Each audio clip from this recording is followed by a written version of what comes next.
Good afternoon from the 104.5 The Zone Studios. I'm Joe Hunk. The Vols will have game one of their Super Regional on Friday at 2 p.m. Central. Saturday's game is going to be an early one, 10 a.m., and then if game three is needed, that will be Sunday at 5 p.m. But the one person that will not be playing in any of those is Nashville native A.J. Russell, as Coach Vitello just met with the media a little while ago and said that he is most likely done for the year. He pitched in the SEC tournament but did not appear in the regionals. And the 12-team college football playoff schedule has dropped for the 2024 season.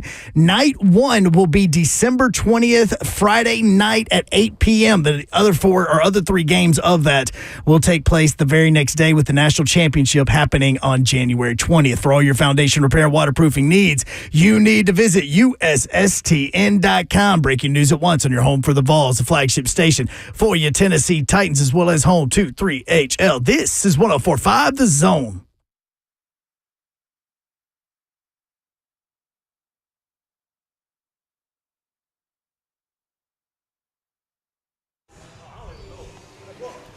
Welcome in 3HL 104.5 The Zone Wednesday edition. Brent Doherty with you in the concourse at First Horizon Park. Nashville Sounds against the Louisville Bats tonight, 6:35. Doors open at 5:30. George Jones Johnny Cash T-shirt to the first 1,000 through the door. Woohoo! There she is. She's Dawn Davenport. She's here. Hi. What up, Babsy? What up? Let's go. Man, it's warm out here. Got your 34 Sounds jersey, the dark blue. You know this. Warm's not What the does word it say either, on the back? Dawn. Dawn. Sleigh dog in red and black. That's right. I came close. You're in Sounds colors. Yeah, I am. But I wanted my jersey, man, and I forgot we were here today. So I pulled into the studio. How did you realize that we were here today? You sent me a picture of Bob. That's when you found out? That was literally like 20 minutes before the show. Yeah. Bob was sitting down in my seat, and I said, Bob just went, what? Bob is here, by the way. So is Kirby. So is Zeph on site producing today. Joe Hunk producing in the studio. Sup? What up, Hunk? Sup, Hunk? Sup? Good to hear you in my ear. Miss you, brother. Hear you in Miss my you head. guys. I do. Is it Miss weird you guys. getting home early? Guys, it is the weirdest thing I've ever experienced. I beat my family home on Monday. I was Might there wanna before them. rephrase that. Okay, I should say it differently. I arrived at the house before they did on Monday, which was very strange. Welcome saying back, Hunk. beating your family is not a good thing to say on the air or do personally. Might be frowned upon. Yeah, Yeah, so. probably so. But yeah, no, we're good. Yeah, so Bob was sitting in my seat, and I sent Slay and Dawn a text message, and it was a picture of Bob in my seat going, Bob's taking over. Bob's taking That's when you knew that we were here? Yeah, it's Yep. the same. There you go. You know, details. Meh. We talked about it all day yesterday. We Yeah. did. Tomorrow. Because we were worried it was going to rain, and Exactly. it's been beautiful all day. No, in correction to Yeah, what you but- said, it's warm outside. It is scorching outside. It's 94 degrees. It's been re- like this in a minute. It's really moist. It's like humid, No, it's hot. but it's humid too. Like it's wet. Oh, yeah. I think. Don't use no, that I word. know. Yeah. What word? Hot, wet, moist, Yeah. all of it. We've got a big show coming up today. By the way, tomorrow, since we're reminding everyone of where we're going to be and when, tomorrow we will be at Twin Peaks again in Madison. Darn. And at 5 o'clock, Tony Vitello will join us. Hey. Head coach of Tony the Tennessee B. baseball team. I love our visits with Coach V. It's always He's something. He's loose. He fits He in is well loose. with us. Yes. Him and his orange Lamborghini rolling around the gulch. Absolutely. Yeah, we might have to remind him that we are terrestrial radio prior to our conversation. He did drop the A-bomb on the SEC network in his On interview. TV. On television. the Because other did day. it like did it? Yeah, he and then was we so played it, comfy. so- Is Yeah, that's what'll happen. All right, Sounds and Bats. That's the Brewers and the Reds. There are no rehab assignments for either team, so no like big name stars for either team. But what? It was a grasshopper. He just hopped over there on y'all somewhere. oh He was on my computer. gone. Zeph tried to go. No, he on the table somewhere. Bad for oh there them. he is. He's cute. Oh, he's up there with Kirby. It's Kirby's friend. Hey, Oh, that's Kirby's Mayor. friend, dude. I flicked it and popped. You probably killed him with that flick. Yeah, man. Come on, man. That was a light flick. That ain't a cicada. Look at him. Cicadas are gone, man. I'm That not revolution's okay with over. that. That was weak. We took care of that. That was weak, by the Isn't way. it amazing how they all died at once? It was amazing. It was weak. like, they drank, what was that? Tang or something? Jim Jones? What are you talking about? You know what I'm talking Got about. a clue. Well, it was cyanide-laced something, but I yeah. have no idea. Look Jim Jones up. Okay, we're already He off led the a bunch of rails. people- I don't even know what the hell you're talking about already. He led a bunch of people to death, like the cicadas. Jim Jones. He was a religious zealot. One of those. Okay. Oh, well, down in Texas. I don't remember where he was. An American cult leader and mass murderer. Well, he Mass had his own murder, yeah, island. that's He it. eventually got his own island. And that's where he it all, did? Yeah, that's where it all went down. How many people died, Hunk? Dang. Let's see. A few. I'm trying to figure out get the final number for you, but there's a few that died on that because they all just decided to take the purple drink together. Are y'all not going to give me props for going cicada death to Jim Jones? No. Come on, man. Thank you, Kirby. No, I'm not. Hey, man. No. Not everybody can do what I do, baby. No, they can't. Not at all. All right, top prospects for the Brewers. You know his three sons were Here we go. with the Georgetown basketball team when the poisoning happened. Three of his sons were? Yeah. My Three They Sons played? was a television show also, but not them. Were they playing for Georgetown or did they die in the thing? No, they had to be managers or something. I ain't never heard of them. Had to be managers. By the way, that the was answer what? to your That had to be question, early Brent, 90s. 909 people. 909. You see that? Damn. Wow.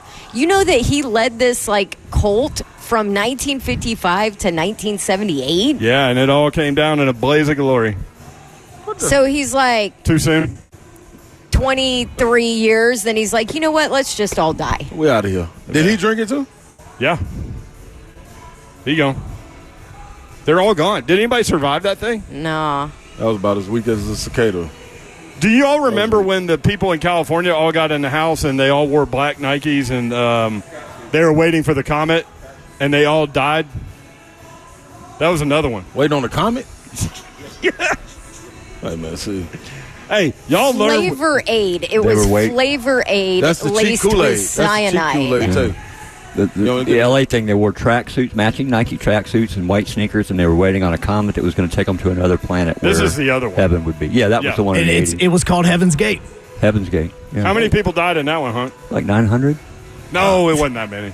That was the Jonestown ones was 900. I think Okay. 41 died in 41. Heaven's Gate. Waiting on a comet. Yeah, Yeah, they were all of them waiting in on a the dorm. comet. They were going to ride the comet. Yeah. Yep. Boy. Their souls were. Maybe they did. I don't know. I tell you what, boy. I can't. There were no reporters available to get on the comet. Wow. So, Kids always proofread, always double check, always find another source. also, isn't it amazing what you learn by hanging out with me? A comet. Okay. Anyway, I'm still on the They was waiting on a Flavor comet. Aid. Flavor Aid. If I'm going to go out with cyanide-laced juice, it's going to be either jungle juice or Kool-Aid. Red Kool-Aid. Like the real one? Mm-hmm. The real Kool-Aid? No Flavor Aid. Get out of here with that. They was waiting on a comet. You're back to that one. Do you know? Yeah, and those were Man. they were in really nice houses in L.A. There were 2 of them, I think. The comet was going to land and take back off. No, I think their souls just attached to them. Was the idea. Oh, okay. And they were just going to still be in the tracksuit after they soul gone? Hey, people crazy, man. Lord bless them. I didn't mean to start the show this way, but here's where we are. We right The here. cicadas went out like Jim Jones and his crew. Yeah. Top prospects for the Brewers on the Sounds roster: Tyler Black, the leadoff hitter, plays first base. He is the number 3 overall prospect for the Brewers. He hits 280, 8 homers, 35 RBI. The pitcher tonight for the Sounds is Carlos Rodriguez. He is the 6th overall prospect for the Milwaukee Brewers. He is 4-5 with a 5.49 ERA. He's only 22 years old. And then the DH Wes Clark, the number 24 overall prospect for the Brewers, hits 4th, cleanup, bats 219, 3 home runs, and that's it. So we're at National Zone. Who's throwing out the first pitch? It's zone night out here. We got zone listeners in the bandbox. Everybody pointed at Bob. Can you imagine Bob throwing out the first pitch? Yeah. Hey, how do you think that would go? It could go a lot of different ways, man, with Bob being in the lead. Man. I actually think he would do it. We got your food. Oh, he's got me fooled. I thought you said you got your food. No, he's got I was your like, food. I look where my food is. No, he got your food. Bob, could you throw a strike? See, anytime you got what, like you don't really hear, you thinking of an answer. Yeah, because he really heard the Yeah. question. You think you can throw out the first pitch and it be a strike? And throw a strike. Yeah, he's confident.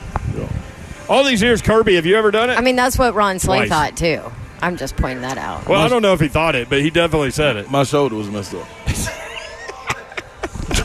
Wow.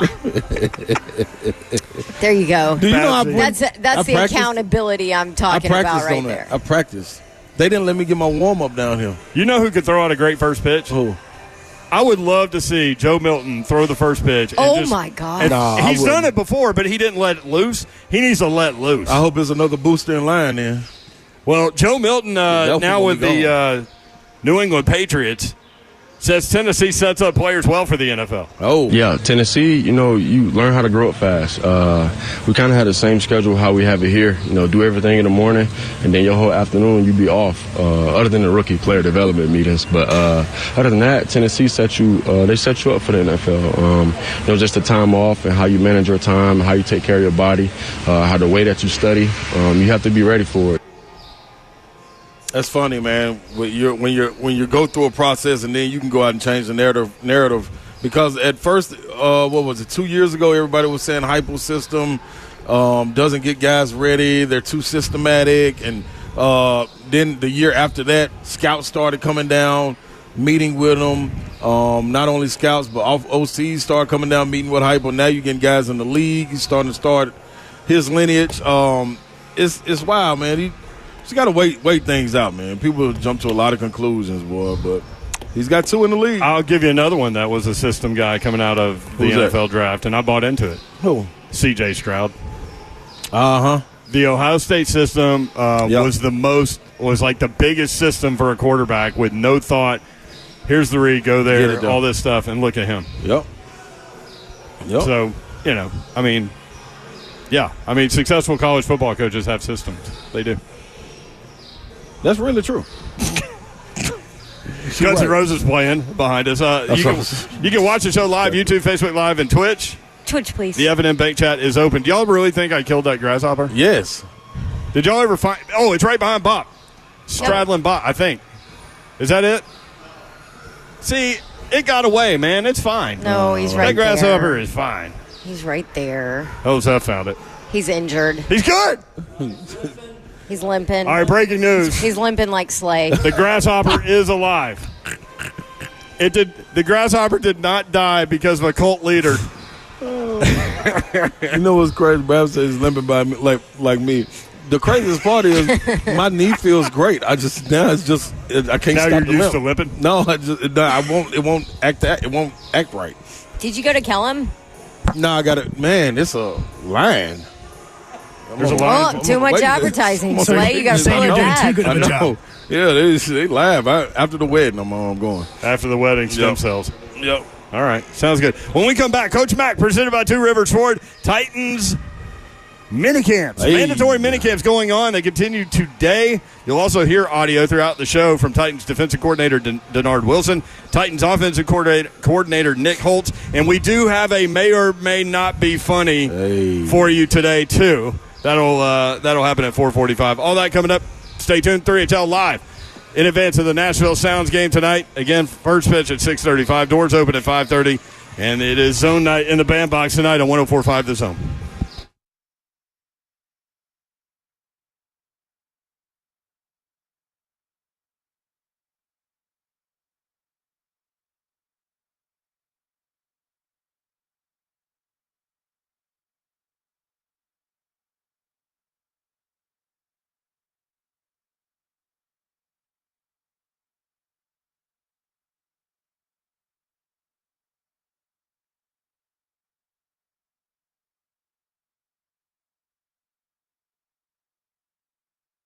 All right, don't just clean out those messy areas of your home. Get them organized with the custom storage solutions available from Artisan Custom Closets. Local company, not a large chain business. Not only are they local, but their products are all made and manufactured right here in the Southeast. Not cookie cutter items, all of them customized for you and your home and your budget as well. So, summer's here, and maybe your garage, your outdoor storage area, your laundry room, your mudroom, all of that is just a mess because there's kids' swim shoes and sports balls and everything all over the place. Well, Artisan Custom Closets can come in. You get your complimentary design consultant who will come in, measure everything, figure out what you need, figure out what your budget is, present you 3D plans, and then boom, come and install it in less than a day. Artisan Custom Closets, the best. That's what they did for my garage. So say goodbye to clutter, hello to calm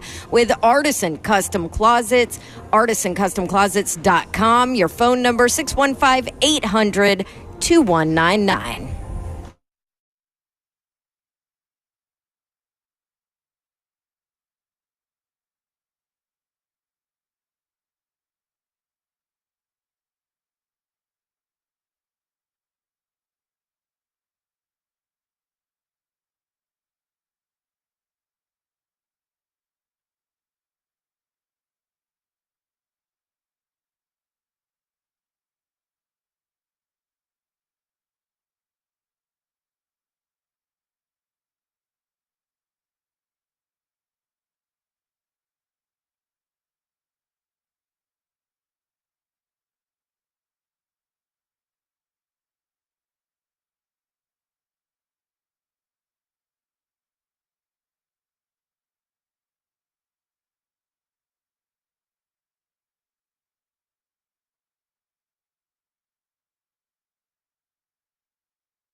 3HL 104.5 The Zone. Brent Doherty, Don Davenport, Ron Slay, broadcasting live from First Horizon Park. Nashville Sounds and Louisville Bats scheduled first pitch tonight at 6:35 p.m.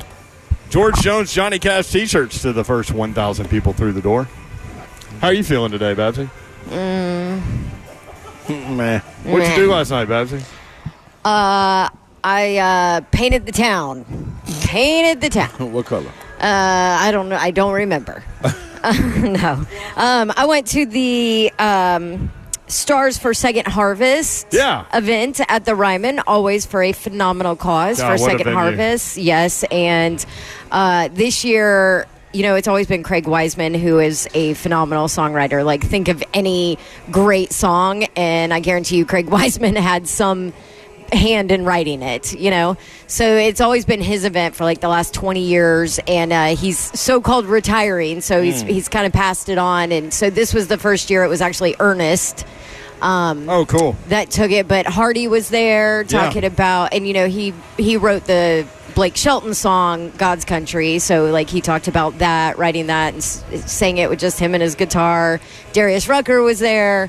Jamie Johnson, which he looks old and made me feel old. But anyway, so just a lot of fun. It's just such a fun event every year. They do it every year this week leading into CMA Festival, and it's for a great cause. So next year, I highly suggest buying a ticket and attending. So I said to Babs during the break, I said, you went out after, didn't you? And she goes, yeah. And I said, where'd you go? She goes, hell if I know. That's right. And I go, that'd be a great name for a bar. That's a great name for a bar. Can we start it? Hell if I know. That sounds like a great time, too. Can we do that? Let's do it. People will be like, hey, man, where are you going tonight? Hell if I know. Yeah. What'd you do last night? Hell if I know. I love it. Coach Mack joins us now on 3HL. Coach Mack, that's a great idea, isn't it? This. Yeah, I'll buy shares of that. Will you fund us, Coach Mack? Yeah, we need more than shares. We need more Coach. than shares. We need a silent partner. You know what? I'll do that. I don't have to be silent. I've got American money, so we'll be good. I just told Ramon today. Ron Slay, Ramon's going to give you American money from me for your wedding. So I can't be there, but my money will. I got you. American money. Money and spirit, baby. That's all I need, man. I love it. Coach Mack presented by Two Rivers Ford. So mandatory minicamp going on this week. And last week, Brian Callahan was asked, how different things are going to be on the field this week. And he said, really no different. The only difference is last week was voluntary OTAs. This week is mandatory minicamps. Is that what you're seeing out there? Is that kind of the idea?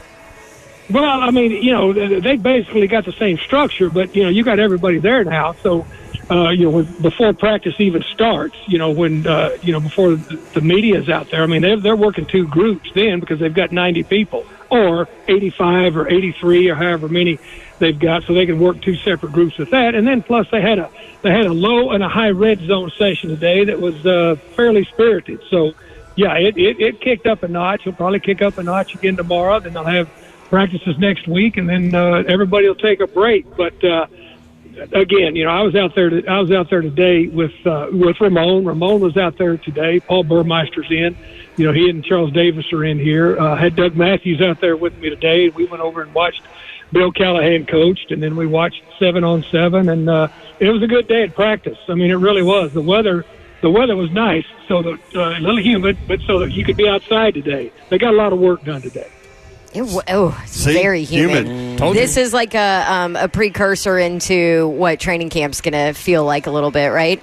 Get the guys ready. You know what, though? I've been here before. With that one summer, you guys were here. It was like La Jolla, California every day. I mean, it was beautiful. And then one summer I was here, you remember when we had, I think Atlanta came in here to work. Miami came in here to work one time where, I mean, everybody was just, the Rams came in here to work. Everybody was just falling out. Yep. Because it was so oppressive and humid. So you can get a little bit of mix of everything right here in Nashville during the summer, as we all know. No doubt. So, Coach Mack, a lot has been made incorrectly, honestly, about Coach Callahan's comments on Traylon Burks. And basically he said, he's going to have to contribute on special teams. Well, then, national media not listening to what he actually said, post all these stories that, he's got to play special teams to get a spot on the roster. which is insane. But that being said, Traylon Burks, special teams, what's kind of your thought process of and even Callahan was talking about starters contributing on special teams nowadays. And what's your thought process on that, and why is it important, especially with the new rule? Well, first of all, you're talking about the new kickoff rule. It absolutely is. You will see starters on that. That's the new kickoff rule is really going to make it the first offensive play of the series. Yeah. You know and so that's going to be different. And you know what, Don, I'm so glad that you were there, because you've been around this business long enough. You know what to parse and what's real and what's not real. He didn't say that he had to earn a spot on special teams to be on this team. He just said he will contribute on special teams, just like everybody else will, except for a select few, because you've only got 48 active on game day. I mean, and so if you're the fourth receiver, you got to do something else.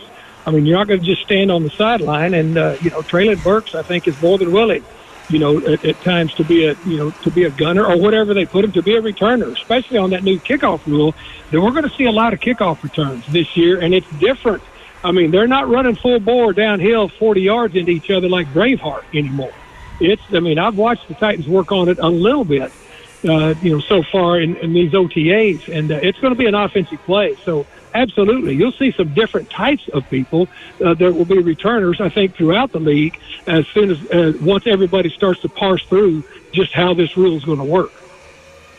Coach Mack, you get this part, you had coming out, you had the install. Is this an extension, this part, this minicamp right here, is this an extension of the install when you get from OTAs to this point to then the break, then getting into training camp?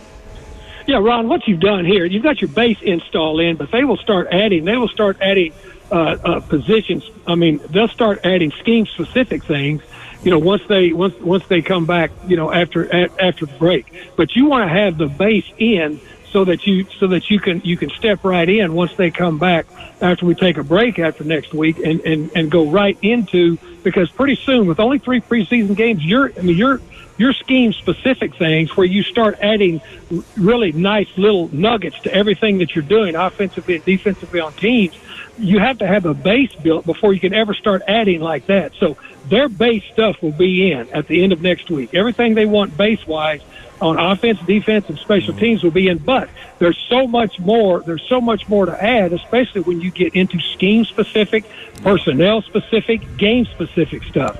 But, yes, you've got to establish that base. That's what this time is for, is establishing that base.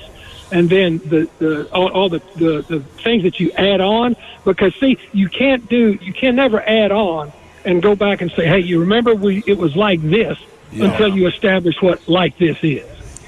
Coach Mack with us, presented by Two Rivers Ford every Wednesday at 3:20. Yeah, when Coach Callahan said that last week, he said we're almost done with the installation. In my head, I immediately went to that Spider-Man meme. Like, is that quick or not? Or where are we with this? So where are we with that? Well, the thing that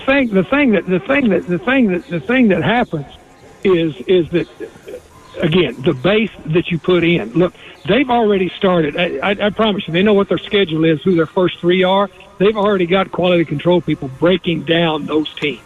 They're already breaking down those teams, but that's for coaches to start looking at and start thinking about. Not for the players yet, because you get your base established, and then that's when you start. But they're not going to wait until they get out of training camp to say, oh, God, we play the Bears. We better start looking at what they're doing. I promise you, they're looking at that right now. Well, and we had a high school kid tell us, George McIntyre told us that he was on offense number 4 in high school. And, we talked about, learning a new offense as a high school player and all these things. And he brought up a good point that I hadn't thought about. He said, even if I get it quickly, I've got to wait for others to catch up, because we all learn it at different rates. I'm sure it's a little different in the NFL. It's get on the bus or don't. You know what I mean? Well, I mean, your time frame is sped up. But, again, at the same time, the other thing that's really important, too, with the new staff is, and, again, I go to, I'm at practice every day. I've been through the whole time since this draft class got here, watching them on the field. They are learning, different position-specific techniques now. And those types of skills. So that figures into it, too. You've got to get that base established before you start you start on your install. And so the thing that has to happen is, and I would always tell my guys this, especially, when you start off at a new place, and it's incumbent upon them to start going back over this because they've got all the tape. They've got everything. Start going back over this in your time off.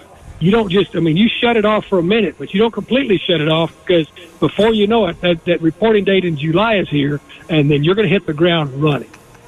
Coach Mack, you also you have an opportunity to be behind the scenes a bit to watch guys and see the mentality. What is Denard Wilson preaching when he means what is he saying? Define aggressive for him when he's talking about playing an aggressive defense. Yeah, you just got to come watch him call defenses one time in practice. I'm telling you, they've got 12 defenders on the field because he's out there on the field. And from the sideline. Look, I've coached with Denard, from the jump, from his start. Yeah. I know what he is, and I also know where he's going, and I know the passion that he has for this. You've got to be organized to play defense, but you've also got to have. You've got to be a little bit pissed off to play defense in the National Football League, and that's the way you have to coach, and you have to be demanding, and you have to be and aggressive. Means that every play there is no let up. You've heard me say before and before and before. Every day is an interview. Playing defense, every play is an interview. That's the way he coaches. I love that. Coach Mack with us on 3HL. Coach, off topic a little bit. We played a cut from Joe Milton, who was talking about how Tennessee really helped prepare him for the NFL and how Tennessee's system prepares everyone for the NFL and all these things. We hear in the offseason, like in the lead-up to the draft, some of these draft experts talk about Josh Heupel's system not really preparing people for the NFL. Because I kept hearing the same thing about C.J. Stroud with that Ohio State system, and we saw what he did in his rookie season. How much truth Brent, is there to that with the college football systems? Well, I'm so happy you opened up this rabbit hole for me to go down. So that's sarcasm. Look. These experts, with quotation marks around it, that do all the mock drafts, that do all this stuff, 96% of them have never busted a grape in a helmet. So that's all you got to know. Busted a grape. Hunk, do you have Joe Milton talking about that? I would love for Coach Mack to hear this. And because that's what everyone was saying about C.J. Stroud. And I bought into it like a dummy. I was like, it's one read. There you go. Throw the ball where you're supposed to. No thought process at all. I totally buy into it a little bit. You do? Even now. Even after. Yeah, even after. Well, and how does Milton know if he's ready for the NFL? Right, but it certainly was. These people, and I'll tell you where bust a grape comes from in a helmet. That means they've had no contact in their life. Okay, now the thing about with people saying that it's not the same system that you're going to run, but the mechanics and things that you learn as far as about. And I tell you this: if you come in having spun the ball a number of times, that's going to help you. But there is no way that you could say that they're coming in here. You're going to, no matter where you go in the National Football League, you're going to learn a new system because the National Football League is different than collegiate ball. But just to dismiss Josh Heupel's offense as something that is wasting their guys' time until they come into this league, that's not real. I'll tell you who was getting hit by that was the Tennessee running backs. So, people would talk about the Tennessee running backs coming out, and they'd be like, really? Well, they only ran into light boxes, and they got receivers all the way on the sideline. I'm like, yeah, well, in the NFL, you don't run into heavy boxes except with a few dudes that weekend, Derrick Henry being one of them. But, that does kind of dictate where you go with the play call, depending on how many people are in the box, right? Right.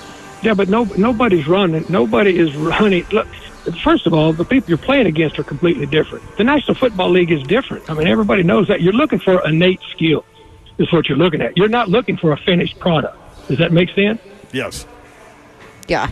Well, Slay, what do you think? Because, I know you played basketball, but I mean, there could be parallels. It absolutely can. And I think when he says having them ready for the NFL, I think he's talking about, the structure, what to do with it, not shocking your body when you walk into it. Right. So, for instance, when I came out of what Alabama Tennessee, does. yes, and Derrick exactly. Henry talked to me about it. Absolutely. To a large extent of they treat you like pros. When I came out of Tennessee at that time, I wasn't ready for what was going on in the NBA. But when I went down to train in Houston with John Lucas, I was automatically ready. Like, I was looking like, hey, man, what's next? What's next? My body was accustomed to it already. You mean that kind of, yeah. That's probably what he was saying. Because he wouldn't know offensively. Yeah. I mean, you don't know what he you wouldn't don't know yet. Absolutely. Right. Yeah. So, Coach Mack, this is what Joe Milton said about Tennessee preparing players well for the NFL. Yeah, Tennessee, you learn how to grow up fast. We kind of had the same schedule how we have it here. Do everything in the morning, and then your whole afternoon you be off, other than the rookie player development meetings. But other than that, Tennessee set you up for the NFL. Just the time off and how you manage your time, how you take care of your body, how the way that you study. You have to be ready for it. What'd you think? That makes sense to me. I mean, that makes sense to me. I mean, if I'm listening to that, and Joe Milton sounds like a pretty intelligent dude, are you going to believe him or the experts that have never, as I said, busted a grape? Yeah. Coach Mack, presented by Two Rivers Ford. Good stuff, man. Appreciate it. We'll talk with you next week, and we'll see you out there. See you guys. Thanks. Appreciate it, Coach. Thanks, Coach Mack. But to his point, that's what I think it is. Like, you go into certain situations and you don't understand. Like, if I would explain to you what we were doing as to get ready for your pro day compared to what you were going to do in practice as a college student, it's two different worlds. Even though all of your time is taken up in college, the same thing as a pro doesn't apply to what you were going to be doing coming out of college. Nashville Sounds Louisville Bats, first pitch 6:35. Gates open at 5:30. George Jones, Johnny Cash T-shirt to the first 1,000 through the door. The general manager and COO, Adam English, will join us next. 3HL 104.5 The Zone.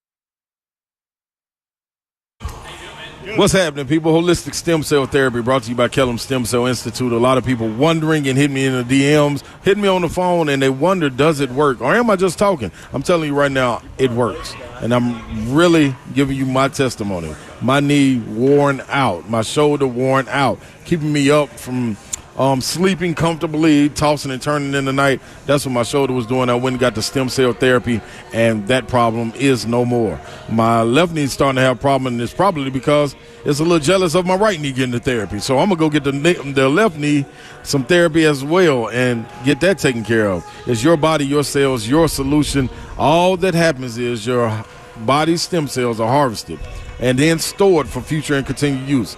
They're healing cells, people. They heal your body. It's nothing better than what heals your body from your body. They're harvested and redeployed. Go get you a consultation, 615-850-4415. That is KellumStemCellInstitute.com.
3HL 104.5, The Zone, coming up at 4:20. Todd Fuhrman.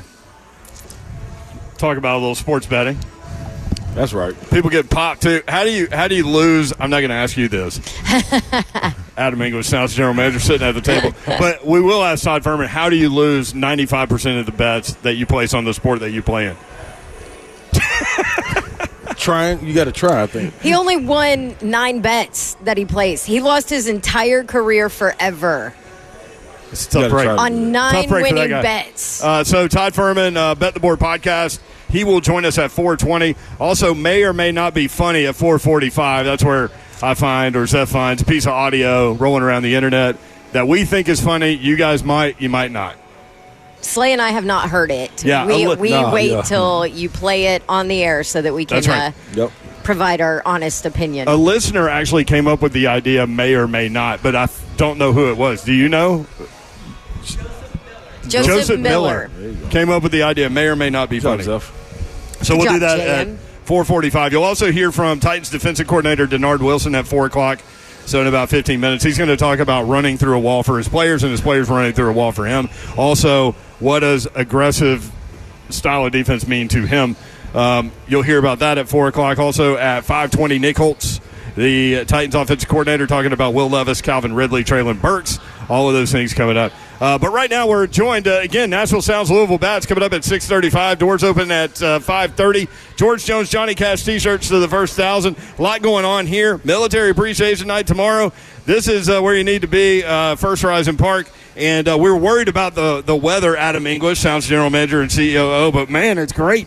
Beautiful day. How about that? Hey, love it when they're wrong. You know, I mean, we were which talking. has been often lately. We were talking from our perspective, like, what are we doing? And Becky was like, y'all are still there if it rains or not. So I'm like, okay, good. But, yeah, it's beautiful. Absolutely gorgeous night. Great night for a ball game. And, we're going to have a lot of fun out here and really looking forward to Military Appreciation tomorrow as well. So do you have anxiety issues? Because, like, if you do, like, how in tune to the weather are you? How much do you follow all that? I follow it. More than most. It costs you dates. More than most. I'm pretty tuned in, as is Doug Scopel over here. Doppler Doug, affectionately call him. I've called him Dougie. I've known Dougie Fresh for 25 years. Do you know that? He's dialed into the Doppler Doug. Doppler Doug. I'm going to use that now, Scopel. That's your new name. And so, we watch it pretty closely, but this field is unbelievable. Yeah. We constantly have to make sure we let the visiting teams know if it's raining hard and then it's going to stop at a reasonable time and we're going to play the game. They say, no way you're going to play. And I said, just watch. Our field drains. I've thought that too. Boom, we pull it, we play. It's unbelievable. And our grounds crew's best in the business. Nice. Pull it and play. This is such a great atmosphere, and it's zone night over at the bandbox. We love hanging out over at the bandbox. That's going to be fun. And really, like, we say this all the time, but it's true. Like, there's something here for everyone. Totally. Family-wise or whatever. That's what we strive to do, right? Whether you want to have a drink at the bandbox, whether you want to play some games, ping pong, and then with the kids, you got 9 holes of mini golf. The wiffle ball field has been a huge hit over the past 2 seasons. Oh yeah. There's just always something. And it's a great time for everybody. We got air conditioning upstairs for those that want to get out of the heat when it gets hot, and or if you want to sit down right behind home plate and call balls and strikes, we got an option there too. So it really is a lot of fun, and the team's playing some good ball. It's perfect too because I've got 12-year-old and 4-year-old. Those are like 2 very different interests, right? And age groups, but like there is always something that one of them's going to want to do here and can do. So it's so nice.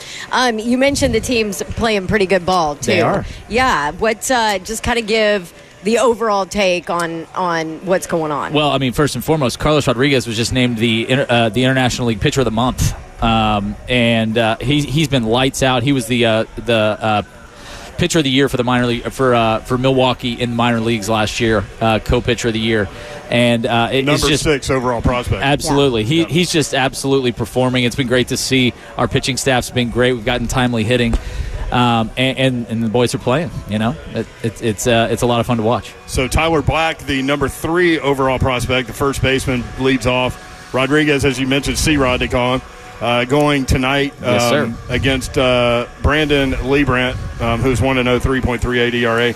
And then Wes Clark, the DH, the number 24 overall prospect. So you're going to see players when you come out here that will be in the major leagues. Unfortunately for you, probably not too distant future. That's right. But that's why we're that's here. what you want. That's what we want.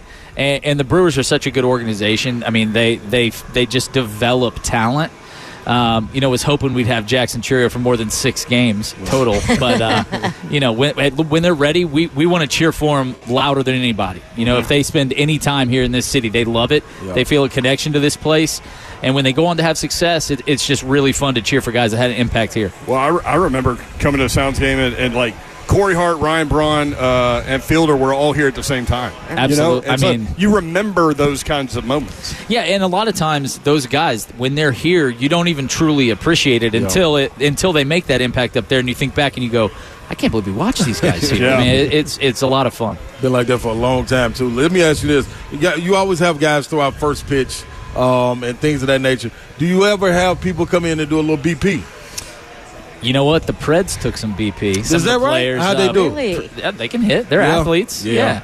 That if they can hit a puck on ice, you figure they can hit a baseball, right? They're really good golfers, typically speaking. That is consistent across the NHL. Yeah. But every now and again we have some people come out and take BP. Absolutely. Yeah, you always do great fan engagement things. That's pretty dope. It's been like that for a long time too. So for everybody listening, get out here. You never know what's going to happen. Well, I mean, Slay and I grew up here, so we remember going over to Greer Stadium as kids and eating out the baseball hat. Yeah, watching Steve Balboni launch shots over the guitar scoreboard. Yeah. Dawn and I took batting practice one day. Yeah. Did y'all? Yeah. How'd y'all do?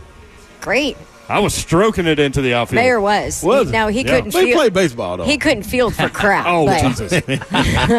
Which is funny because my whole career I'd rather play defense than hit. But yeah, but no, he was hitting it. I think I think Slay was kind of trying to get in a little. Hey, do you want to have Slay out for batting practice? Absolutely. I felt that with his question. We'll make it happen. My little knee right now. You gotta get past being a tweaker. Yeah. So military appreciation night tomorrow. Good timing. You have a home game on D-Day. That's awesome. It's awesome, and what's even more special, our great partners at MTSU, they have a veterans center on their campus called the Charlie and Hazel Daniels Center. It's one of a kind in the country. I've toured it with General Huber and their team, and they actually found a 99-year-old D-Day survivor who's coming out to the game tomorrow night. It's going to be a really, really special pregame ceremony out here. I'm really excited for it.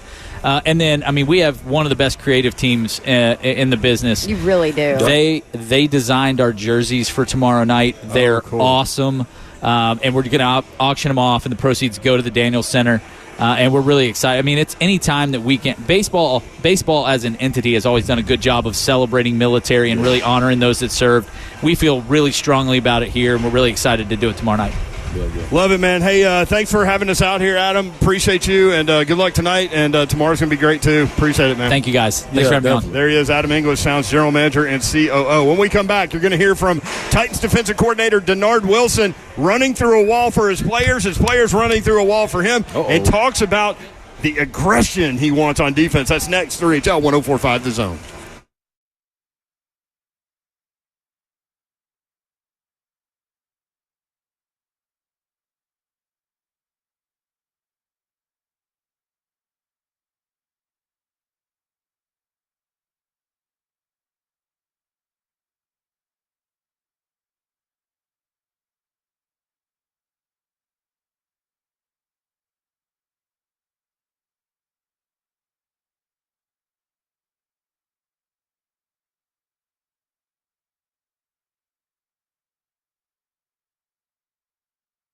Wesley Mortgage. Why Wesley.com? Wesley Mortgage is currently recruiting top mortgage talent right here in the city and hiring people not only just to have you come be a part of the team, but be the team. While other mortgage companies are downsizing, my guy, Chuck McDowell, the leader, the boss, he is, along with Wesley Mortgage, rapidly expanding in Nashville, keeping people working in a career that they love, and they would love to have you join the team as well.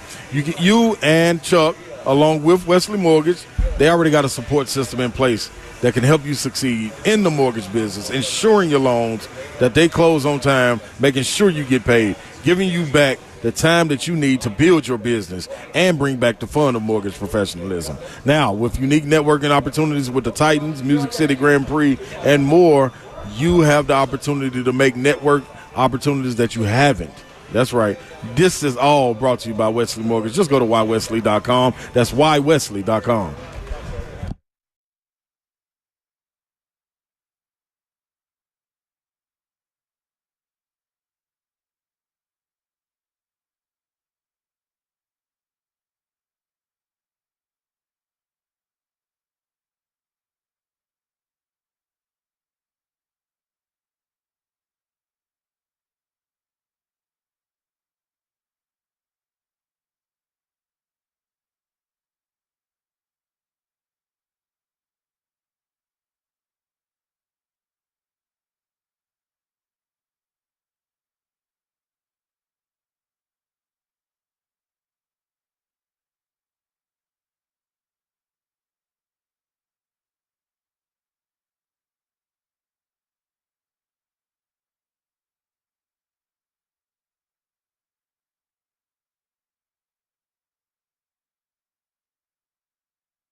Good afternoon from the 104.5 The Zone Studios. I'm Joe Hunk. The college football playoff schedule dropped. The 12-team playoff begins this year, and game number 1 will be a night game on Friday, December 20th at 8 p.m. Now, 3 of the other 4 games will happen the very next day. Also, your national championship is going to be on Monday, January 20th, which will be the night after the division round of the NFL playoffs. The Tennessee Vols getting ready for Super Regionals now have their first pitch times. Friday is going to be an afternoon game at 2 p.m., and then game number 2 on Saturday will be early, 10 a.m. And the Vols announced earlier, Coach Vitello said that A.J. Russell, the Franklin native, is most likely done for the season. For all your foundation repair and waterproofing needs, you need to visit USSTN.com.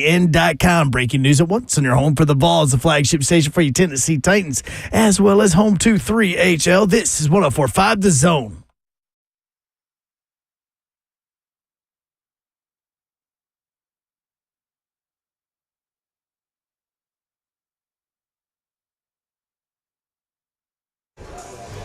HL 104.5 The Zone, Wednesday edition. Brent Doherty with you on a beautiful day in the Music City. It was supposed to rain all day. 75% chance. It's like gorgeous. It's gorgeous. Not a cloud in the sky. Yeah, talking to the Sounds people, they said it might push beyond this game even. So they were nervous about it, but looks like maybe 9 o'clock or later now for some rain. But, it is warm. It is humid. But perfect baseball weather, 6:35 first pitch, Nashville Sounds, Louisville Bats. And the pitcher of the month in the month of May for AAA, Carlos Rodriguez on the mound tonight for the Nashville Sounds, the number 6 overall prospect in the Brewers system. And he will have the baseball tonight. George Jones, Johnny Cash T-shirts being given away to the first 1,000 through the door. 5:30 gates open, 6:35 the first pitch. Again, man, some of the names I was just kind of jotting down that have come through here and played for the Sounds. Don Mattingly, Willie McGee, Eddie Milner, Chris Sabo, Rob Dibble, Skeeter Barnes, R.A. Dickey, Barry Larkin, Steve Balboni I mentioned earlier. What are you doing over here? Slay was in the cooler. There wasn't anybody standing out. Oh, there you go. He was in That's the cooler. right, I'm in the building. You were in the cooler. I was in the cooler. I was in the ice cream truck. The walk-in cooler. I didn't know they had ice cream in there. And guess what? I'm looking for Babsy, and she's nowhere to be found. I'm trying to get her to tell me which ice cream I need to get. I got an assortment in there, Babsy. I would have said none. What? None. What are those? No, see, none. Frios. Don't worry about it. None. What are Frios? Just sit there and watch me They eat look this. like healthy popsicles. What you got? This ain't the big boy either. This ain't like up at D-Bat. This is Lil Daddy. It's a cookies and cream sandwich. It's got to be like 400 calories. I mean, it's the same thing. No, it's not the same thing. It's Blue Bunny. Guess what? Only 230. It's like low. How many servings? How many servings in that thing? 1. Okay. That's Only not- 230? Yeah, that's Only what I'm telling you. 230. This is Lil Daddy. How much sugar? It ain't even 19. That ain't nothing. Remember, I'm used to eating 40. Total carbs. What did we eat that was 40? It was something stupid. We had to stop. I want this We had to total. stop. Before you It was say the Lil Debbie cake. before you say That's the total right. carbs number, 30? my What? dietitian told me to watch the total carbs for the what is it I have? Diabetes? That is what I have. But she said, "Hey, you can go up to like 25 carbs for lunch or something." What do you got in there? It's 39. So 14 more than an entire Oh, lunch yeah, for me? that ain't nothing. This is light work for me. My little body's screaming for this. Oh. Todd Davenport is here. Did we acknowledge I'm here. Guess what, y'all? That is bunk. Guess what? What? I don't want to do it. But y'all know I got to tell the truth. It ain't nothing. It's not good. It ain't nothing. I'm going to be all the way real with you. Are you going to eat it anyway? Nope. This ain't nothing. I should have got. Some told me get the Neapolitan ice cream sandwich. Bob, could you dispose of this in their little trash? can for me? No. Pass it this way. Babs, it's no good. I'm telling you, it don't even taste good. Well, that's your opinion. Well, you usually I thought you roll told me him on not to sweets. get ice cream, and now you're gonna try it. Oh, you can't. Try it like that. You can't. Yeah, you got to bite the other edge. You get nothing from that. You took a big bite. Look, No, I took a baby Bob's bite. ready for the assignment.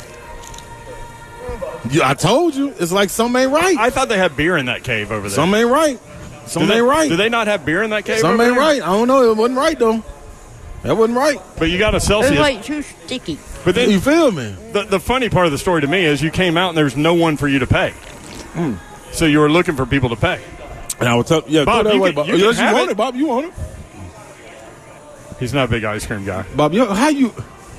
Ask Zeph if he wants it. Listen, man. Our kids out there, y'all have been deprived because y'all. I always got to give y'all a throwback message. And the throwback message, Hunk, I got an announcement. Boys and girls, ladies and gentlemen, if you missed out on the era where the ice cream truck used to come through, like what Bob just said, I'm not a big ice cream guy. It's more than that. In the summertime in Nashville, Tennessee, it's more than that. Now and laters, chili Cheetos, chili, they like had chili cheese chips Fritos, like Doritos, sometimes, the quarter now laters, corn dogs. yeah, corn dog pickles, like Kool-Aid, freeze cups, all of this stuff right there, man. Y'all missed out on the era that y'all may never get back. So if y'all want that back, just like I'm gonna bring the camps back for y'all, you can drop your kids off at 8 o'clock. We'll start at 9 all the way up to about 4. We'll leave at 3 though. For those that So missed from 3 it, to 4. Slay's upset that some camps are getting canceled, so he's starting Camp Slay, where you can bring your kids off. We? We. All of us. No, I'm don't not group involved us in this. together. No, it's too much liability. Look at this, y'all. You want people to drop kids off at the park. You're gonna play with kids at the park, and you're gonna expect the cops to watch them for early drop off. Yeah, or late pickup. Either one. But the thing is, after that, I got to leave so I can go get a popsicle truck. Popsicle trucks need to make their way back. Popsicles never tasted like that. Ice cream, no. And I never heard a kid, especially Bob's age, even though he's a man now, holler out, I'm not a really ice cream guy. Boy, no explanation. Bob, you can throw that away, brother. He said it's Why is he because he still has holding it? braces. Kirby wants it. Kirby can have it. Yeah. It ain't They really don't good, Bob. think it's any good. All right, will the Titans defense be good? That's the question. It'll be aggressive. It's going to be aggressive, no and doubt. we're gonna get to that. Let's start with this one. Denard Wilson, Titans defensive coordinator, talking about guys running through a wall for him and vice versa. You see it. It's like I said before. It's all about mindset, and it's about the mindset and what you preach on a daily basis. But on the flip side, these guys make me want to run through a wall too. They're energetic, man. They come in here every day, wanting to work, want to get better. They smart. They're very smart. They grasp a lot of information on a short amount of time. So it's give and take. You know, they want to run through a wall for me, and I'll do the same thing for them. What's interesting about the two corners that they brought in are both physical, like run-through-you type of guys, right? Yep. So clearly you see what they're looking for on the defensive side of the football, and they're going to add a safety at some point. Right. So it'll probably be a similar type deal, right? So When is that going to be? Probably just right before camp. yeah, I get would through think all so. this stuff. What would you say? You had was it you or Mickey that had like a designated time that usually they go sign somebody before? Mickey Yeah, was- Mickey He's really kept good at up picking with that. all of that. But somebody on our show That mentioned was the like other free day. early free agent signings, most of Somebody them. had your date. Like, Somebody the other day on our show mentioned, I can't remember who, maybe it was Cosell, to get through all of these mini camps and all that stuff and then sign right before training camp. Yeah. Right. So they don't have to do all this. Well, when you're a veteran and Yeah. why? Because you know if you sign, you need to show up. It's a brand new team, right? Yes. That's right. And then Denard- especially mandatory. No, I'd wait too. I would too. I mean, it's not like he's not working out. Let me ask you Justice this before Simmons you talking about him. before you extend that right there on Denard Wilson.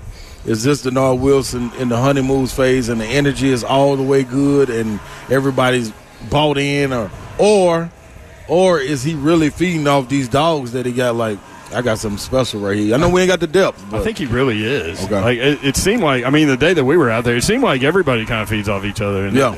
you can kind of see I also that mindset growing. It could be both, Yeah. but honeymoon stage can last a long time. You ain't lying. You know, You ain't lying. especially if you come out and you're successful and you win. Right.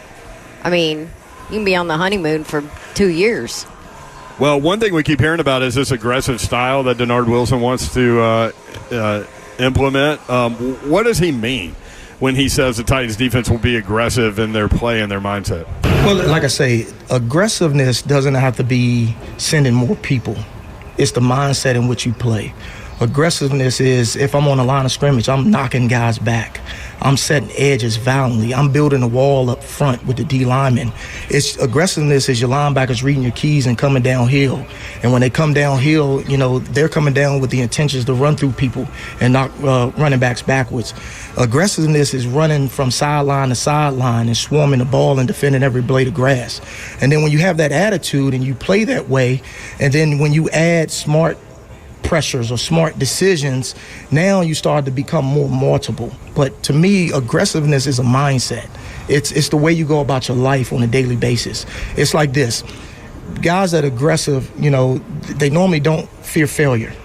And, I learned this a long time ago. It's false evidence appearing real. So if I don't fear failure and I can line up and play and read my keys and look at the right thing, I'm going to be aggressive in what I do. Boy, I love that. We talk a lot about fear of failure on this show and how it can lock you up.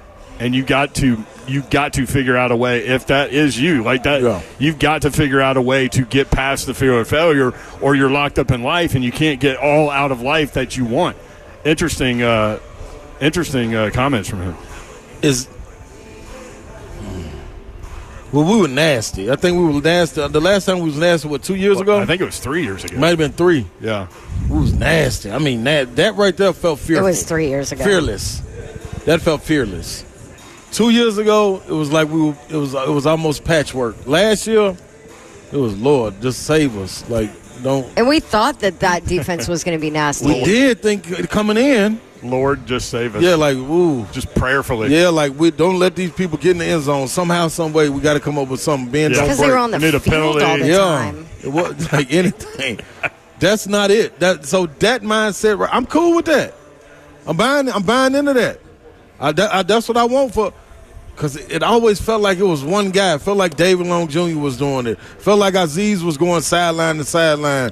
We ain't have nobody attacking. Like, get downhill, attack. Except one person, two people, Danico and Big Jeff. Yeah. And one of them is gone. Yeah.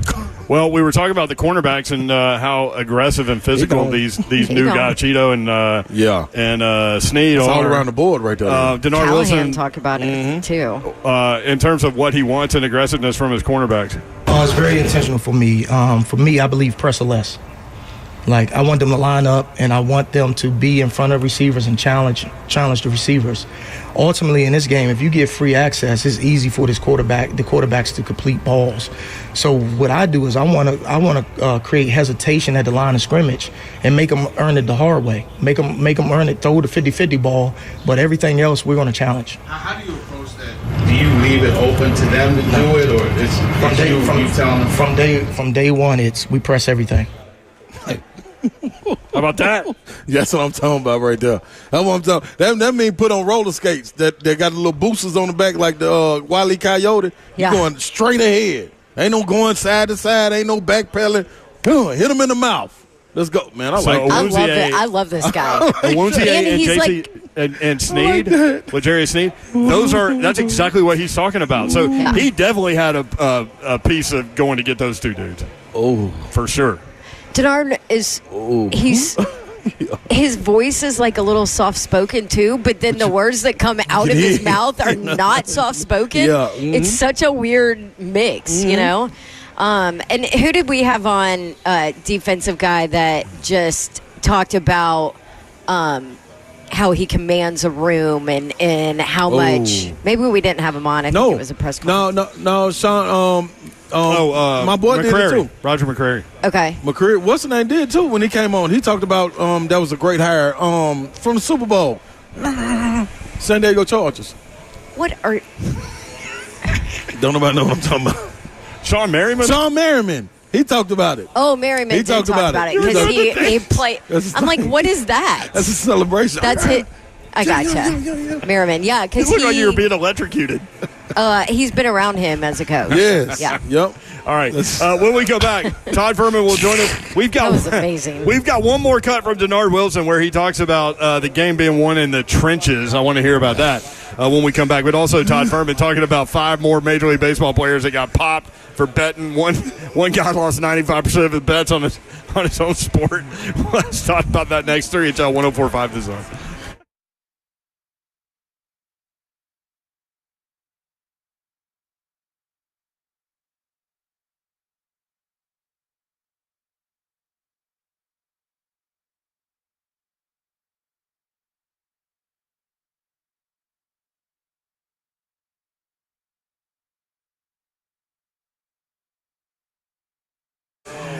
I literally was the only one here that wasn't here for that Sean Merriman interview, and I'm the only one that got it. You knuckleheads. Come to Dodge Chrysler Jeep Ram. That's where you need to go to get that next new vehicle, whether you're looking for a car, truck, SUV, or Jeep, new or pre-owned. These are your guys. Captain Dodge Chrysler Jeep Ram.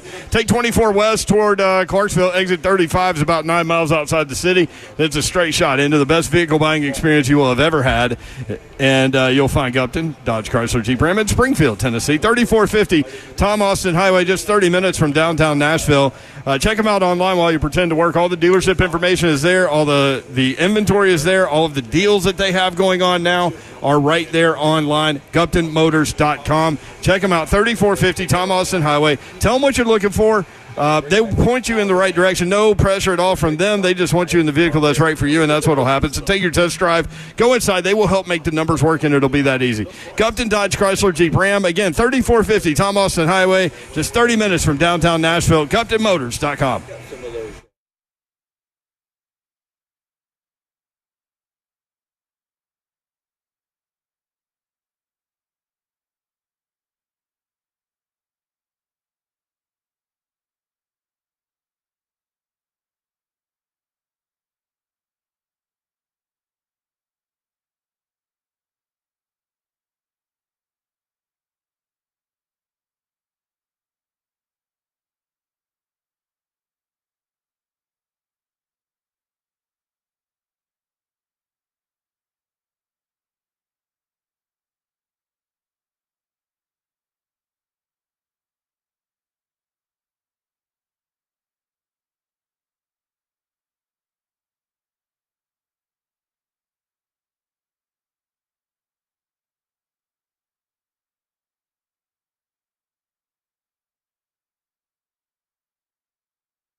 3HL 104.5, The Zone broadcast.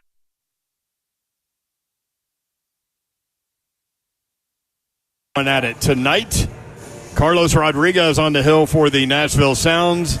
Pitcher of the month in AAA in the month of May. Number 6 overall prospect for the Milwaukee Brewers on the hill. George Jones, Johnny Cash t-shirts to the first 1,000 through the gate. It's funny, they were going to do sunglasses, and we did like a promotion for that. And then literally like 30 minutes later, they flipped it on the internet. And I think Zeph saw it. Was it you, Zeph, that saw it on on social media? Oh, you did. So, t-shirts. I wonder if they did that because they thought it might rain. Maybe. Or it was going to be cloudy. Maybe. So you want to wait and give away some Sounds Viper-looking sunglasses at a different game. Yep, and then tomorrow, military appreciation. So they get a home game on D-Day and get to honor the vets and the World War II. My granddad was at World War II. He went Antio Beachhead, not Normandy, but they're going to have a 99-year-old World War II veteran here in attendance and celebrate him tomorrow. One more Denard Wilson cut, and then we will get to Todd Fuhrman and talk sports betting and how a Major League Baseball player can lose 95% of the bets he placed on his own sport. Denard Wilson talking about DBs and edge players and all those things, but the game is won in the trenches. Yeah, we talk a lot about DBs, but the game is won and lost in the trenches. See? And the biggest thing is like we talk about edge rush. You really want to dominate the offensive line through the A and B gaps. Because when you dominate the offensive line through the A and B gaps, there's no step-up lane for the quarterback. And if no step-up lanes, and if we go back to the corners being connected at the top of the route with no step-up lane, where is it for the quarterback to throw?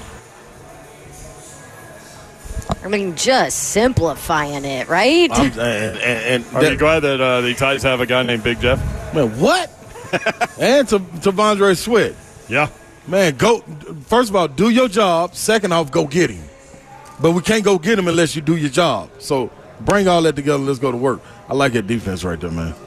That's gonna make Todd Father get some headaches. Todd Fuhrman joins us from Las Vegas, our sports betting expert, Bet the Board podcast. Todd, what's up? How are you? I'm doing very well, and Slay, that's always what made the Los Angeles Rams so difficult to defend. Aaron Donald could cave in the pocket himself up the middle, and interior pressure much more difficult to deal with than guys coming off of the edge where quarterbacks can make those adjustments, come up with a hot read, and be able to turn a negative play into something productive. But before we get into, Brent, some of the topics at hand, Slay, you got a winner for me. Nashville minus $1.25 on the money line for tonight's game against Louisville, total 9.5. Which way am I going? I'm gonna tell you what. I'm gonna tell you what I would do. You know, and what I'm probably gonna do. I'm gonna go since I got a little money to play with from the NCAA baseball regionals. I got a little money to play with. I'm gonna tell you where I'm gonna go. I'm gonna go Nashville money line. Go and put a cool little 100 on there. Don't even trip. Hey, look, I'm just checking. I mean, you're on your heater. You put me in my place this time last week. You said you liked the Oilers. I made a case for the Stars. You got the best of me in that particular game, and I figured that you were saving up all that loose change in your couch cushions, trying to make a more compelling case for Tennessee as a $9 favorite to get out of their super regional this weekend against Evansville. Sneaks in as a 4 seed. I love it. Todd, are you as surprised as I am that Slay Dog, we didn't see a text message come through from Slay Dog on that win? Look, I give him credit. I mean, what's the saying in sports? When you lose, say nothing. When you win, say less, or something to that effect. Yeah, maybe Slay is turning a new leaf, and more importantly, he doesn't want to tempt the gambling gods with some of that there. He can beat me once, which is more than okay, but over the course of the long haul, I'll put my merits up against his. But either way, I have to give him his flowers there. He did call for the Oilers' victory. I was on the other side, and the Dallas Stars are on the golf course right now while Edmonton is vying for the Stanley Cup. Did you hear that little sneaky and Florida, and you try to throw that out, I can beat you once. Is that what you just said? No, but did you hear him say he'll put the totality of what he does over yours? Yeah, that. But see, that ain't Todd Father's fault. That's confidence speaking. That's not really him. This is it's like a character. Yeah, don't even worry about that. He and I know what's going on, but yeah, I've never known Slay to say less or say nothing. Don't worry, me and Todd Father. I don't know where that came from. Brent, the reality was I couldn't even get that out with a straight face here. I just wanted to laugh and try and deadpan that because I couldn't take that seriously from the moment it came out of my mouth. So 5 more Major League Baseball players pop for sports betting. One guy suspended indefinitely and he's ruined his entire career. And I guess the numbers have come out that he lost 95% of the bets that he placed on Major League Baseball. How in the world does that happen? Where an athlete loses 95% of the time he bets on his own sport. I've always said, and I will continue to ascribe to this, if you're a bookmaker and you want to make money booking action, it's one thing booking the general public, but the most lucrative talent pool out there is booking former athletes, because they always think they know more about the betting market than it does itself. They don't oftentimes understand the mathematical implications, and this is the perfect illustration for a player who is doing nothing but placing parlays. But the moral of the story for me, as I read more and more of these allegations that come to light about baseball players betting, everyone apparently just needs to get themselves an interpreter, and all this stuff would be swept under the rug. Got to learn from the mistakes at that top, Father. Hey, you know what? I thought you put a great tweet out. This was, yesterday? The amount of people in media blaming legalized gambling for players betting sports are misguided. It's legalization that's now properly identifying a behavior that was already taking place, but now the leagues just can't turn a blind eye claiming ignorance. I thought that was dope. Hey, that's kind of my take, and I know we've talked about this long before it was the cool thing to do on this very radio show at the same time every week on Wednesday, that legalization is out there, and it tries to put sports betting into a very different context. Look, if players are going to be stupid enough to bet their own sports under their own names at legalized sports books, they deserve all the consequences that come for them. But I am simply amazed with the amount of people that are connected to sports that want to make excuses for professional athletes that are throwing away their careers and livelihoods to bet on their own games or their own sport when it's clearly delineated in black and white. Just don't do it. And then to claim the victim card with all this stuff, it honestly makes my head hurt on so many levels that I just can't even think about how this is something that's there, that we have this victim mentality in that particular component. Whereas if someone tells me as a professional athlete, I can't bet on my sport, it ain't that hard not to bet on my own sport and try and avoid that potential pitfall. So for these folks that are doing it, whether it be in the NFL, whether it be Major League Baseball, we had a story that broke earlier this year in the NHL with Shane Pinto, and you've suspended for 40 games when somebody was on his account. These are things that the Players Union has to work with their players. The salaries are going to be that much more lucrative as the gambling companies continue to spend. So I don't want to hear anybody cry poverty. Just do what you're told and realize it is a privilege to be a professional athlete. It is not a right. And if you happen to think it's more lucrative to place 10-team parlays than being a professional ball player, then by all means, go ahead and retire, and you'll find out how difficult it is to make a living as a sports bettor. Absolutely. I mean, that guy, he lived his whole life to be a Major League Baseball player, and he just takes it away from himself. I mean, it's just and that's the one thing that leaves me scratching my head. And look, I don't want to make light of the problem gamblers that are out there, because we dealt with some of those folks when I was behind the counter at Caesars. I watched people come in and bet a lot more money than they could afford to lose, and that's always the troublesome aspect of it. So if these individuals have problem gambling, I don't know if it's sanctuary is the right term, that if any of them come to turn themselves into the league, that they can handle them with kid gloves and try and put them on a path to recovery. Right. But I do understand the optics of this and why the league has to be so careful about players that are betting their sports, because as soon as the integrity of the game is questioned, regardless of the activity that's out there, it hurts the sport, it hurts the broadcast partners, it hurts the franchise value, and everything else just makes it a half step away from becoming the WWE. Todd Fuhrman, our guy in Vegas. Great stuff, man. NBA playoffs. Should we even play it? Or the Celtics are a huge favorite.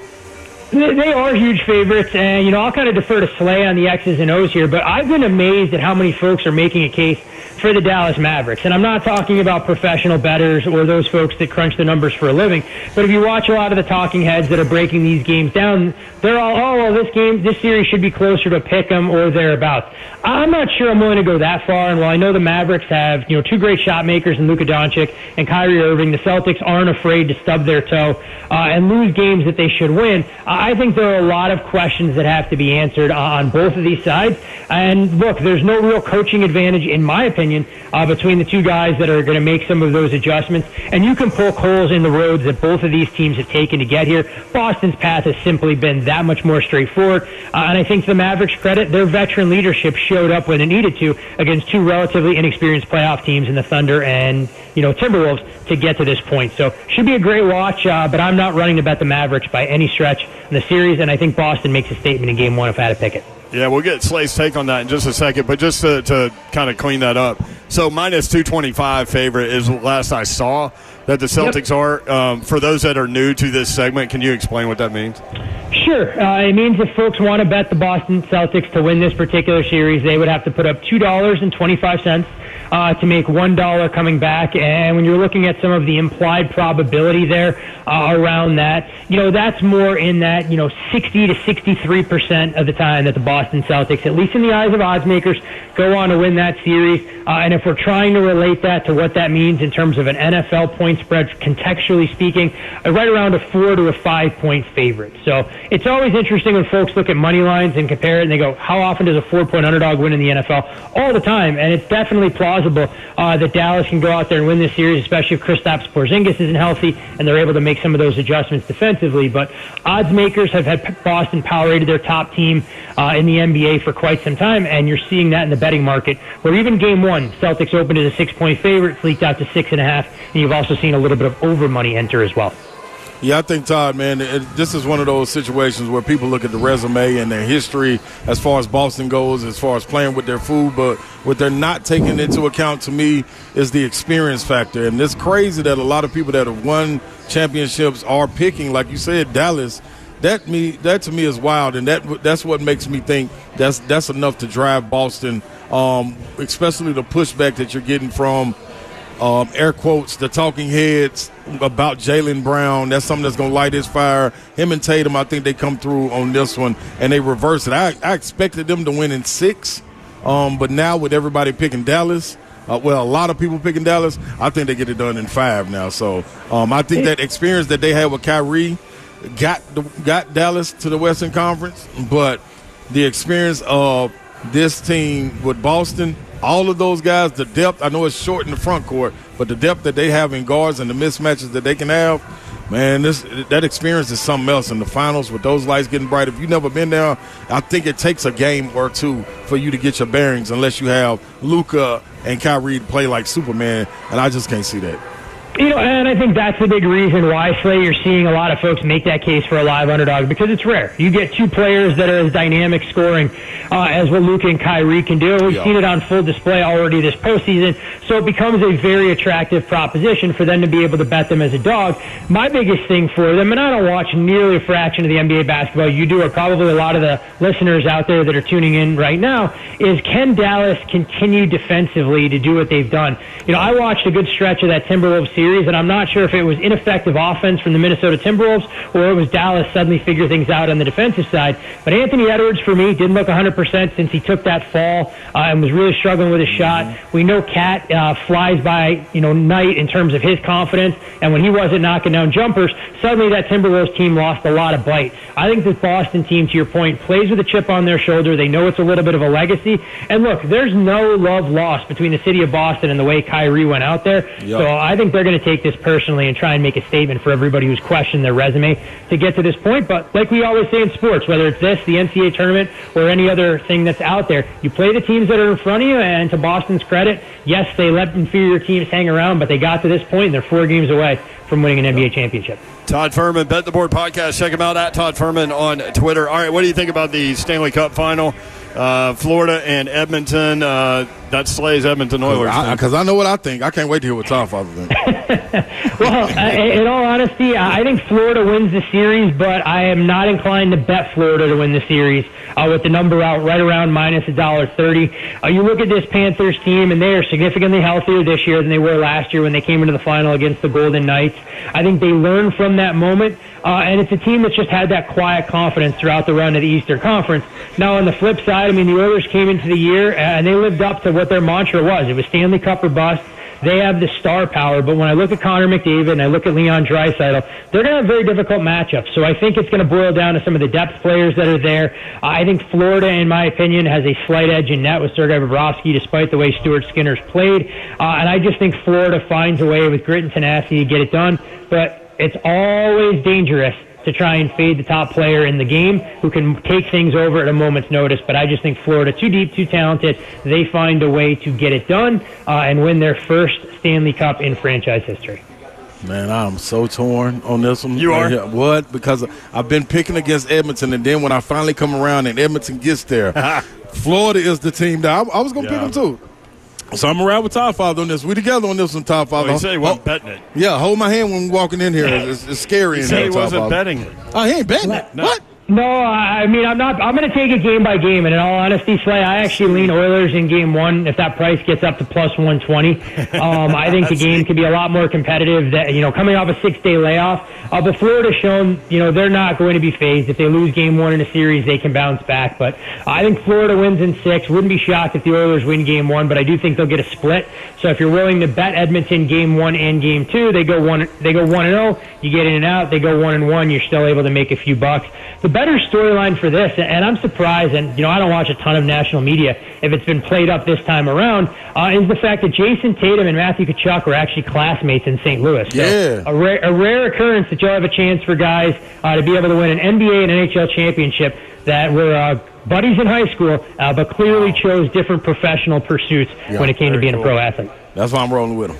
Did you guys see the Edmonton coach throw a couple strays over at the Buffalo Bills too, when he was asked about experience, how much it matters in a championship series and all that, and he was like, well, ask the Bills. Yeah, did it help the Bills? I'm interested to see what it's like when they go into Buffalo for the first game next year for the Oilers when that schedule comes out. What Coach Knobloch happened to leave out of there, and maybe it's a credit to his team. Those teams that the Bills ran into, who knows if that field goal from Scott Norwood doesn't go wide right, if it changes the dynamic and the trajectory. But they played some talented football teams opposite them. But I did find that comment awfully interesting, throwing some shade. Apparently, though, Coach Knobloch has also forgotten about the Minnesota Vikings and how flat they fall on their face when they get to the biggest game in football as well. Todd, do you have a horse in the Belmont? You know what? I do not. I mean, Sierra Leone comes in for me as the class, and I'm very curious if that horse can get over the hump, knowing it came up a bit short in the Kentucky Derby and was actually a massive underdog, not Derby week, but leading up to it, and was a lot of professional bettors' favorite horse. Shorter distance this year because they're racing the Belmont up at Saratoga, and I think as a result that actually plays to a horse like Sierra Leone, who's been rested since the Derby. So that would be my pick on the surface. Have to do some digging, and if I happen to stumble into a matchup or two, I'll be sure to text Slay so he can take credit for it on air on Monday. Going to put money on Jaylen Brown, Finals MVP. What's the going rate out there now for Brown? I haven't looked in the last 24 hours. He's third on the list. I know that. 5.5 to 1, or does that number come down? Plus 550, I think. Okay. I mean, look, it's a fair price, and I think, when people are looking at these awards, whether it be the Finals MVP or the Conn Smythe, everyone wants to try and find that long shot. But I think in the NBA series, I mean, there's probably 3 players that can win it in Luka, Jaylen Brown, and Jason Tatum. I'm not sure there's a path where Dallas can win this series with Kyrie being their best player. So even at a price of 18 to 1, I wouldn't dabble there. And the same thing in the NHL. I mean, if you're making a case for the Oilers to win the Cup, you may as well try and play a little bit of Connor McDavid at 2 to 1, because while he may not necessarily have to be the best player there for the Oilers, I can't see a way that they would give it to any of his other teammates, knowing he's the best player in the game, unless he got injured and they still found a way to win the Stanley Cup without him. We got along today. You did. You guys were kind of quiet at each other a little bit. Pretty good. Look at that. Every now and again, we're on the same page. It's like we were sitting around the fire smoking a cigar or something. All right, Todd, thank you, man. Good stuff, brother. Appreciate you. Always a pleasure, guys and girls. Enjoy the game tonight. All right, at Todd Fuhrman, Bet the Board Podcast. There you go. When we come back, may or may not be funny. Something I found on the internet. It's been out there a while. It's not new, but I felt like it needed to be a part of this segment. Zeph did too. Okay. And I don't know if Dawn nor Slay have heard this, so we'll see. That's next for HL 104.5 The Zone.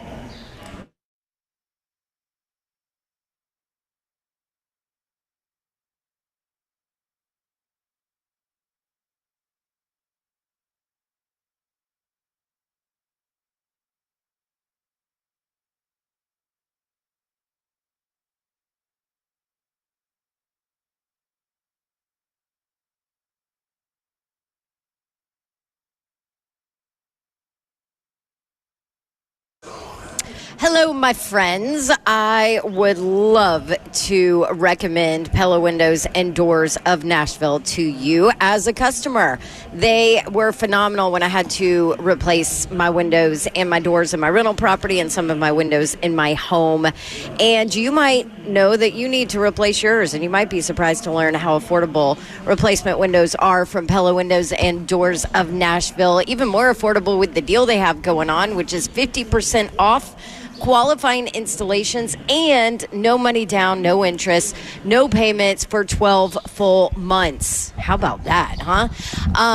You can schedule your free consultation. You can check out that special. You can do it easily at pellanashville.com, or you can go stop by their showroom anytime.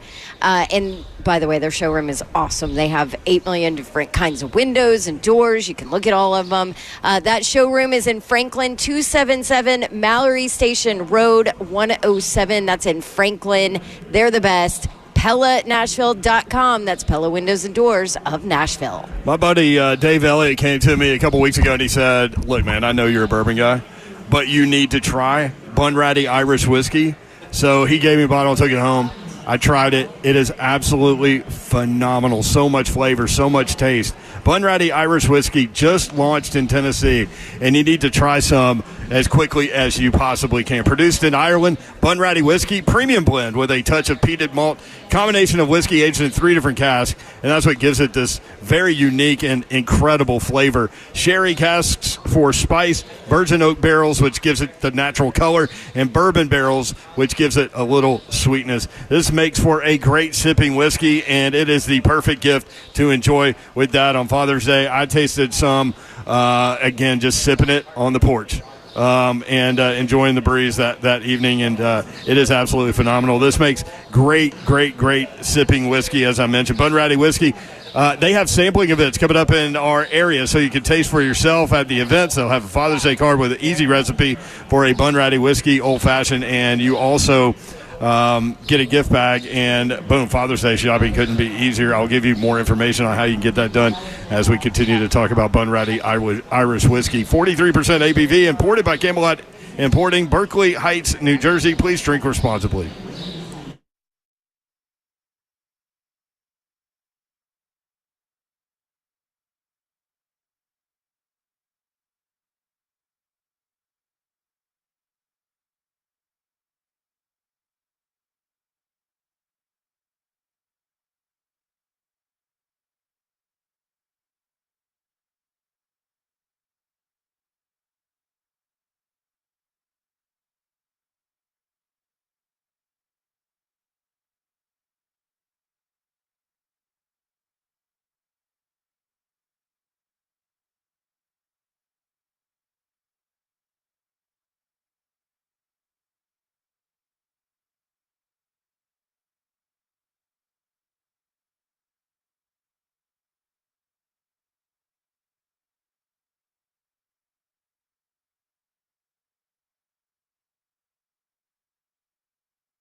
3XL 104.5, The Zone, broadcasting live and the concourse. Right when you come in the front gate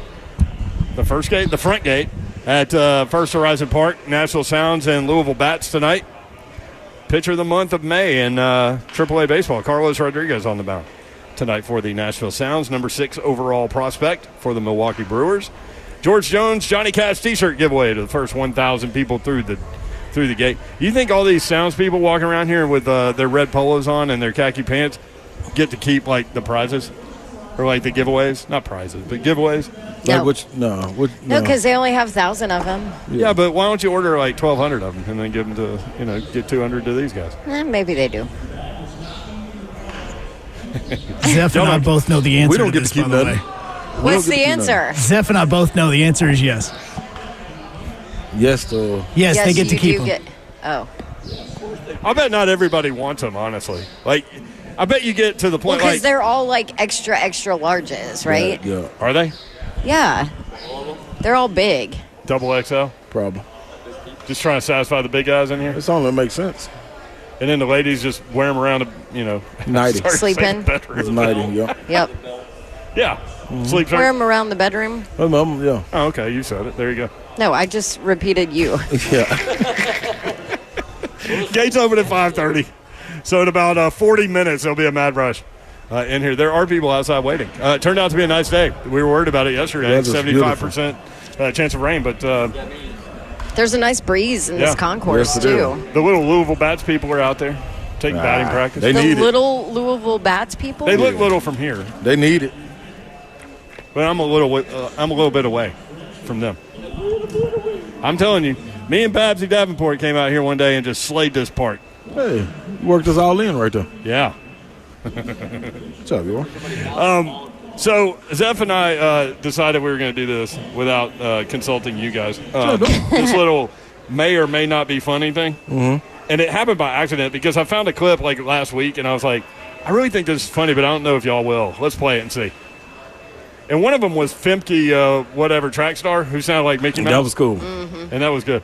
Was that the best one so far? I don't even remember what we did yesterday, do you? No, Oh, Nick Nick Saban. That was the best one. Saban was good. Yeah, but that was like a 2-minute story. That was good, though. Yeah. So this is shorter, and this has been all over the internet. And I wanted to play this cut for a couple of reasons. Number one, the accents. I mean, I love accents. Oh, yeah. I love having Mike Detillier on for no reason other than to hear him talk. Sometimes. That's a good one, though. Great reason, And if we could get this guy on, this is the Carolina Panthers' first-round pick, Xavier Legette out of South Carolina, wide receiver, and his accent is phenomenal. All right, we will begin with questions for Xavier. Xavier, you woke up a Carolina Panther. Did you have to pinch yourself?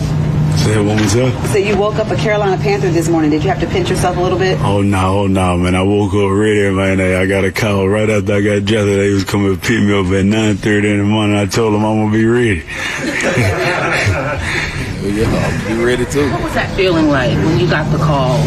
Because I saw the emotion in your face in the video, but what were those emotions? Overly excited my whole time, and I really trying to hold my tears in for real, man. I told my folks I wasn't going to crack. I was trying to be tough guy, but man, I was really overexcited. That's just Xavier Legette. Oh, my goodness. So may or may not be funny. Nah, that's good. Yeah, so It's the tone of his voice and the accent. I told and my the folks accent. that I wasn't going to cry. I was going to be a tough guy. That's what I said. I was going to be a tough guy. And you gotta he's smiling while saying this. You Yeah, can tell he's you can hear smiling him like it's smiling. exactly. Yeah. Like Kirby just said, he's joyful. Like he's joyful. Yeah, ain't no question about it. Like it's a kid in the candy shop. It's the same thing you said about Keon Coleman. That's him. But that right there. When you hear that, that's Geechee. Geechee. Yeah, that's deep South Carolina right there. Deep Carolina. That's Yep. deep South Carolina. That's guarantee. exactly what that is. I guarantee. Deep South Carolina. Yep. So one of the reasons why I wanted to play it, number one, I love accents. I thought that was hysterical. I love his positive and Mullins, South Carolina. There you go. Yep. And happy attitude, because if you see anything this guy's doing, that's what he is. He's the happiest dude. But the other reason why I wanted to play it is because a lot of time the internet is such a wasteland that people will throw that around to perpetuate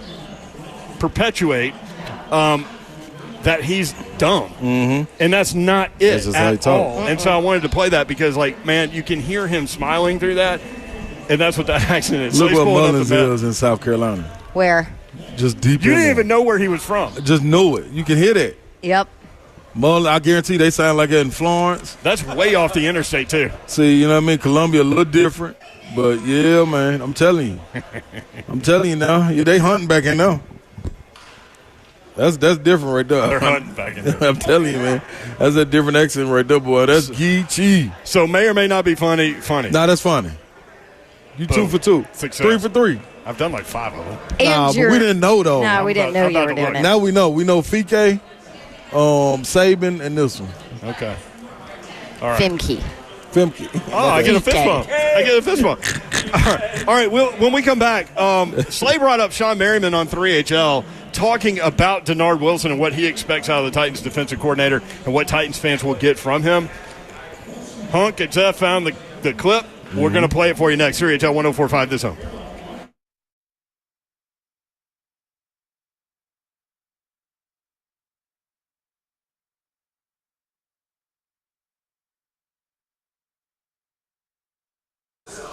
Everyone's house is different, but they're all the same in one way. We've all got those places where the Wi-Fi just won't go. For you, maybe it's the attic. For others, maybe it's their basement. Well, if you have wall-to-wall Wi-Fi from Xfinity like I do, you can worry less about these dead spots finally, and you can even have internet box. I've got a 4K internet streaming box that works beautifully because of the wall-to-wall Wi-Fi from Xfinity. You get fast speeds throughout your home, reliable connection in every room, power for all of your devices even when everyone is online. That's wall-to-wall Wi-Fi only with Xfinity.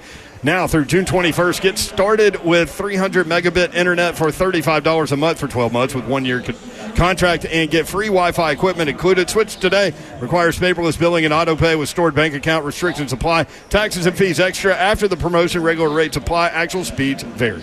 What is happening, good people? You know what time it is. It's Cove Generators time. And what do you need Cove Generators for? So you won't have any more power outages. And if you do have them, guess what they do? In about 2 seconds, boom, click back on. You still got lights. You still got everything that you need. The food doesn't go bad in the fridge, but you got to get a Generac standby home generator, only from Cove Generators. Holla at Generator Dave. What will he tell you, Babsy? He'll tell you that their 10-year warranty that they are giving away for free has been extended through the month of June. Let's go. You're never going to be able to get this again. And then add on top of it $500 off if you just tell them that you heard about them right here on the Zone with Dawn and Slate. So there you go. That's like basically an extra $1,500. Awesome deal. That is a new free 10-year warranty on your Generac automatic standby generator. Now, Cove Generators can perform maintenance on any brand of generator that you own. Easy to get a hold of them. Take advantage of this special. It's probably never going to come up again. CoveGenerators.com is the website, or you can give them a call, Slay, 931-559-3311. And stay connected through it all.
Good evening from the 104.5 The Zone Studios. I'm Joe Hunk. If you're driving home, you just want to get a little fired up about the Titans' upcoming season and how this defense may play, just listen to brand new defensive coordinator Denard Wilson talk about how minicamp is going. You see it, like I said before, it's all about mindset, and it's about the mindset and what you preach on a daily basis.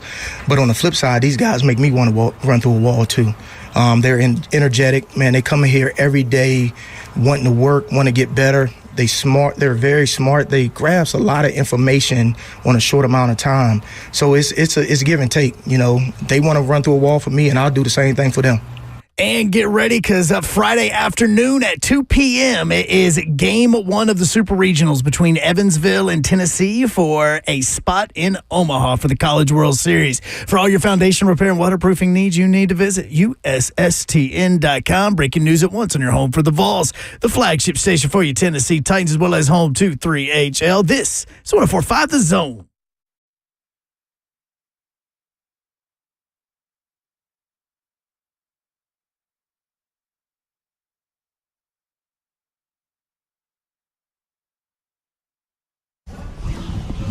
HL 104.5 The Zone Wednesday edition. Hope you're having a great day. By the way, tomorrow we will be broadcasting live at Twin Peaks in Madison. We were there, was that last week? Yeah. Week before. Week before? Yeah. They've got good food out there. Yep. In advance of the NBA Finals. NBA Finals, plural. Stanley Cup Final, single. Yeah. And you can explain both to me, and they both do. But the NBA Finals is a collection of games. The Stanley Cup Final is the final series. I guess it makes sense either way you want to explain it. Either way. Nashville Sounds and Louisville Bats going at it tonight, 6:35, right here at First Horizon Park. That is where we are, just inside the main gate. And the Nashville Sounds employees are ready for that gate to open in 25 minutes. There are people waiting outside. George Jones, Johnny Cash T-shirts for the first 1,000 people through the door. There goes some right there in big tubs. To all the gates here. Well, that may or may not be true. I know at the first gate, the front gate, the main gate, definitely true. Carlos Rodriguez on the bump tonight for the Sounds. He is going to be in the major leagues very, very soon. Pitcher of the month in AAA last month, and the number 6 overall prospect for the Sounds. So I was thinking about, we mentioned it earlier when we had the general manager of the Sounds, Adam English on. By the way, Brent Doherty, Don Davenport is here. Yes. What up, Babs? We're all here. Wow. Babs is right. Let's go. Here. Beautiful day. Mm-hmm. It is a beautiful day. Slay Dog's here, too. I'm in the building. Day.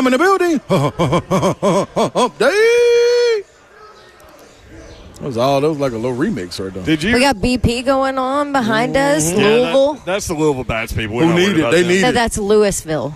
That's what Scotty Scheffler said. I got Let you, me just Scheffler. take one more little drive by on the way out of here.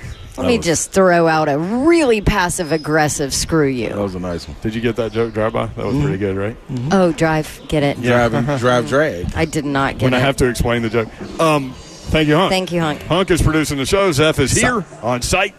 Eggy Bop is here. By the way, Eggy Bop just sent me a story that goes along really well, really nicely with the Ann Hayes story that we were talking about. Oh, my God. Where she was in a body bag and then reached her hand through the body bag, and it's on video and everything. Yeah. Oh, yeah. Eggy Bop has she sat up. Eggy Bop has a story that I will present to you guys at 5:45 that's kind of in the same ballpark. Bop is a story presenter. Ballpark? Okay. Hey, you're on fire, Yor. Leave the dad jokes to bowling. Yeah, Will Bowling gets one. I don't know where I got them. They just out here. I'm just reaching up and grabbing them. By the way, in the little Twice Daily mart there, they've got the beer cave, which is like 10 degrees. It was phenomenal in there. They've got Colt 45, PBR. Like, they got the classics in there. But I found your ice cream PBR place in there. Yep. Pabst Blue Ribbon. Yep. You like it? Nope. I like PBR. You do? Yeah. It's actually, honestly, it's really good for an affordable beer. Oh, beer. Yeah. Yeah. Yeah, I thought you was talking about Pabst Blue Ribbon. I'm not talking about bull wrestling. No, I thought you was talking about the name of the ice cream sandwich. No, so the ice cream sandwiches I saw. But did you look on the other side? No. They've got this little freezer thing over here, and it's not Dippin' Dots, but it's like the Dippin' Dots stuff. I can't believe you didn't see that. Yeah. You like Dippin' Dots. Yeah, but it's hard for me to look at a knockoff. It is a knockoff. I'm going to go try the knockoff. I'll let you know. I mean, I'm all about knockoffs. That's like when Jim Jones killed all those people. We found out it wasn't Kool-Aid; it was Fruit Aid or whatever the hell it was. No, Flavor Aid. Flavor Aid. Yeah, he gave him the knockoff brand before he knocked them off. Had to do it. Or they knocked themselves off, I guess, is what happened. Here we go. Mayor's on a roll. He's definitely. Speaking of knockouts, Sean Merriman was on 3HL. And you want me just to stop? No, I want you to keep going with it. See how long I go? Yes. I really do. Sean Merriman, I don't know what's going on here. I haven't even had a PBR. I just saw it.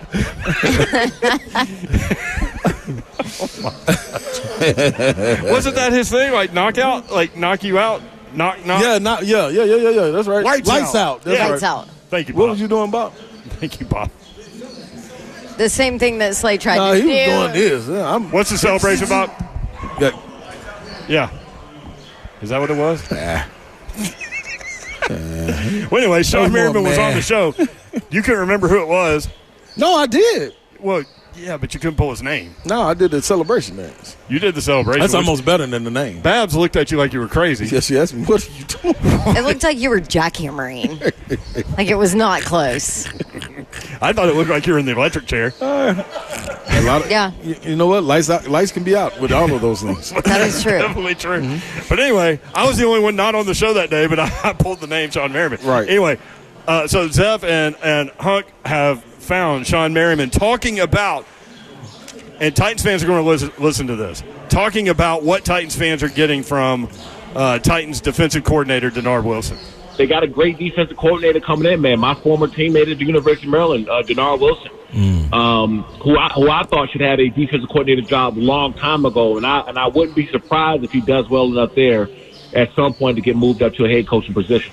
No doubt. A lot of players speak highly of him, but you know him from way back when, so you got to give us a little scoop there. Yeah. On Coach Wilson. What kind of guy he is? What's his temperament, and why do you think he'll be successful here? He was, it's funny. I came in at, this whole lights out nickname and the lights out persona, 17, 18-year-old kid. And so he seen me coming out. And I was fortunate because, the older guys like him, who kind of pulled me to the side and was so knowledgeable about the game. Like they wasn't just players. They were so smart. And so they came in, they seen a young kid like myself walking in. I was full of confidence. I talked trash just about everybody that had on a pair of shoes in the locker room. I talk trash to everybody. And they'll come over and they'll pull me and say, young fella, like, listen, man, you're going to be great one day, but you got to do this. You got to do that. You need that. In the locker room, you need that in the coaching staff. And what I'm starting to see, and what I think we're all starting to see now, is former players, guys who actually played the game with a extensive knowledge of the game.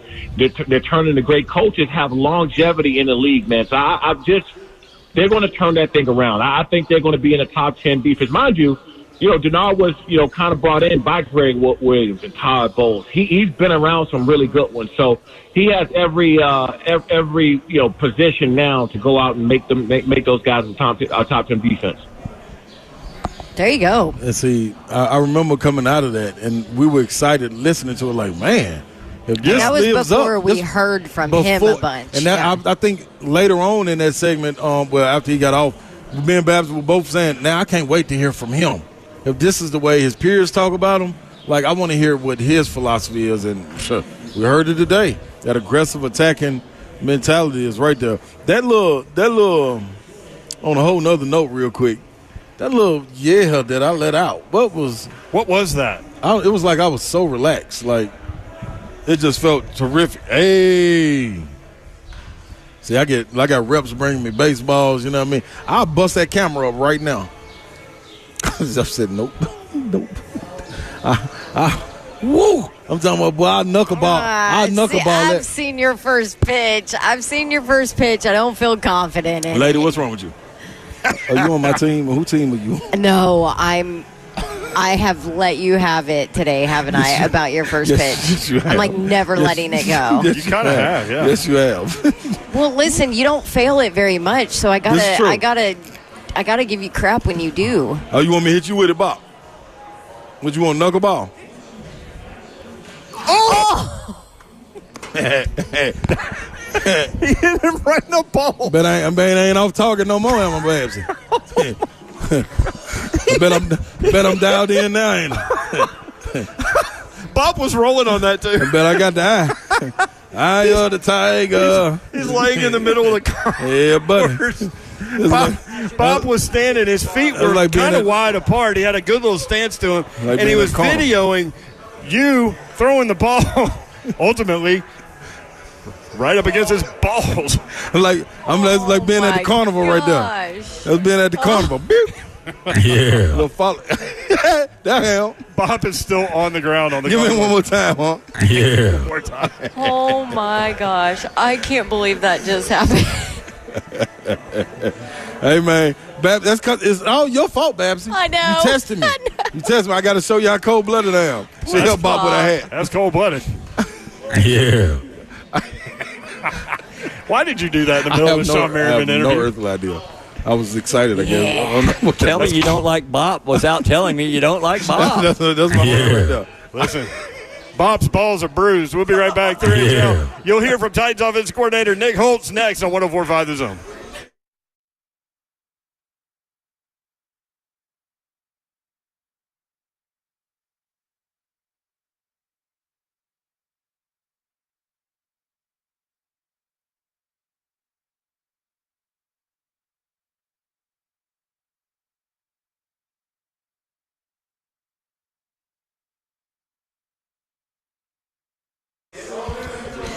Imagine waking up this time next week and boom, you're 100% debt-free from credit cards, car loans, personal loans. That means you must have called Loan Pronto and jumped in on their Equity Express line of credit because Loan Pronto can help make it happen. Homeowners turning their home equity into cash almost instantly. And here's the deal with Loan Pronto's AI-based system. You can get approval in like 10 minutes. Almost no documentation needed in this area, no appraisal, no hassle. Get hundreds of thousands of dollars out of your home and then use that money to pay off all your other high-interest loans. Average homeowner is saving about $850 a month doing this with Loan Pronto. So jump in, do the same, or you can get money out to do a home improvement project, too. Call now, 615-499-5780, 615-499-5780. That's loanpronto.com at 499-5780. Loan Pronto, NMLS 1661781, subject to lender approval, equal housing lender.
3HL 104.5 The Zone, broadcasting live at First Horizon Park in advance of the Nashville Sounds game tonight against the Louisville Bats.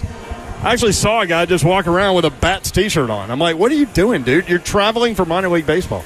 You in the wrong place. Like, would we go to Louisville to watch the Sounds? No, you got to be a manager or something. A manager? No, but you never know. Maybe his buddy is. That's true, too. One of the players. Louisville's not that far from here. Oh, dude, don't put that shirt on in here. Nah, but guess what? He's in here early, so he got to be with the team. Yeah. Oh, yeah. Ain't no Good fans point. in him. Good point. Whoa. Oh, my gosh. Eki Bob has recovered. Okay, if you're just tuning in, Eki Bob took one for the team. Steve Ike. People started questioning Slay. Slay Dog ended up with a baseball.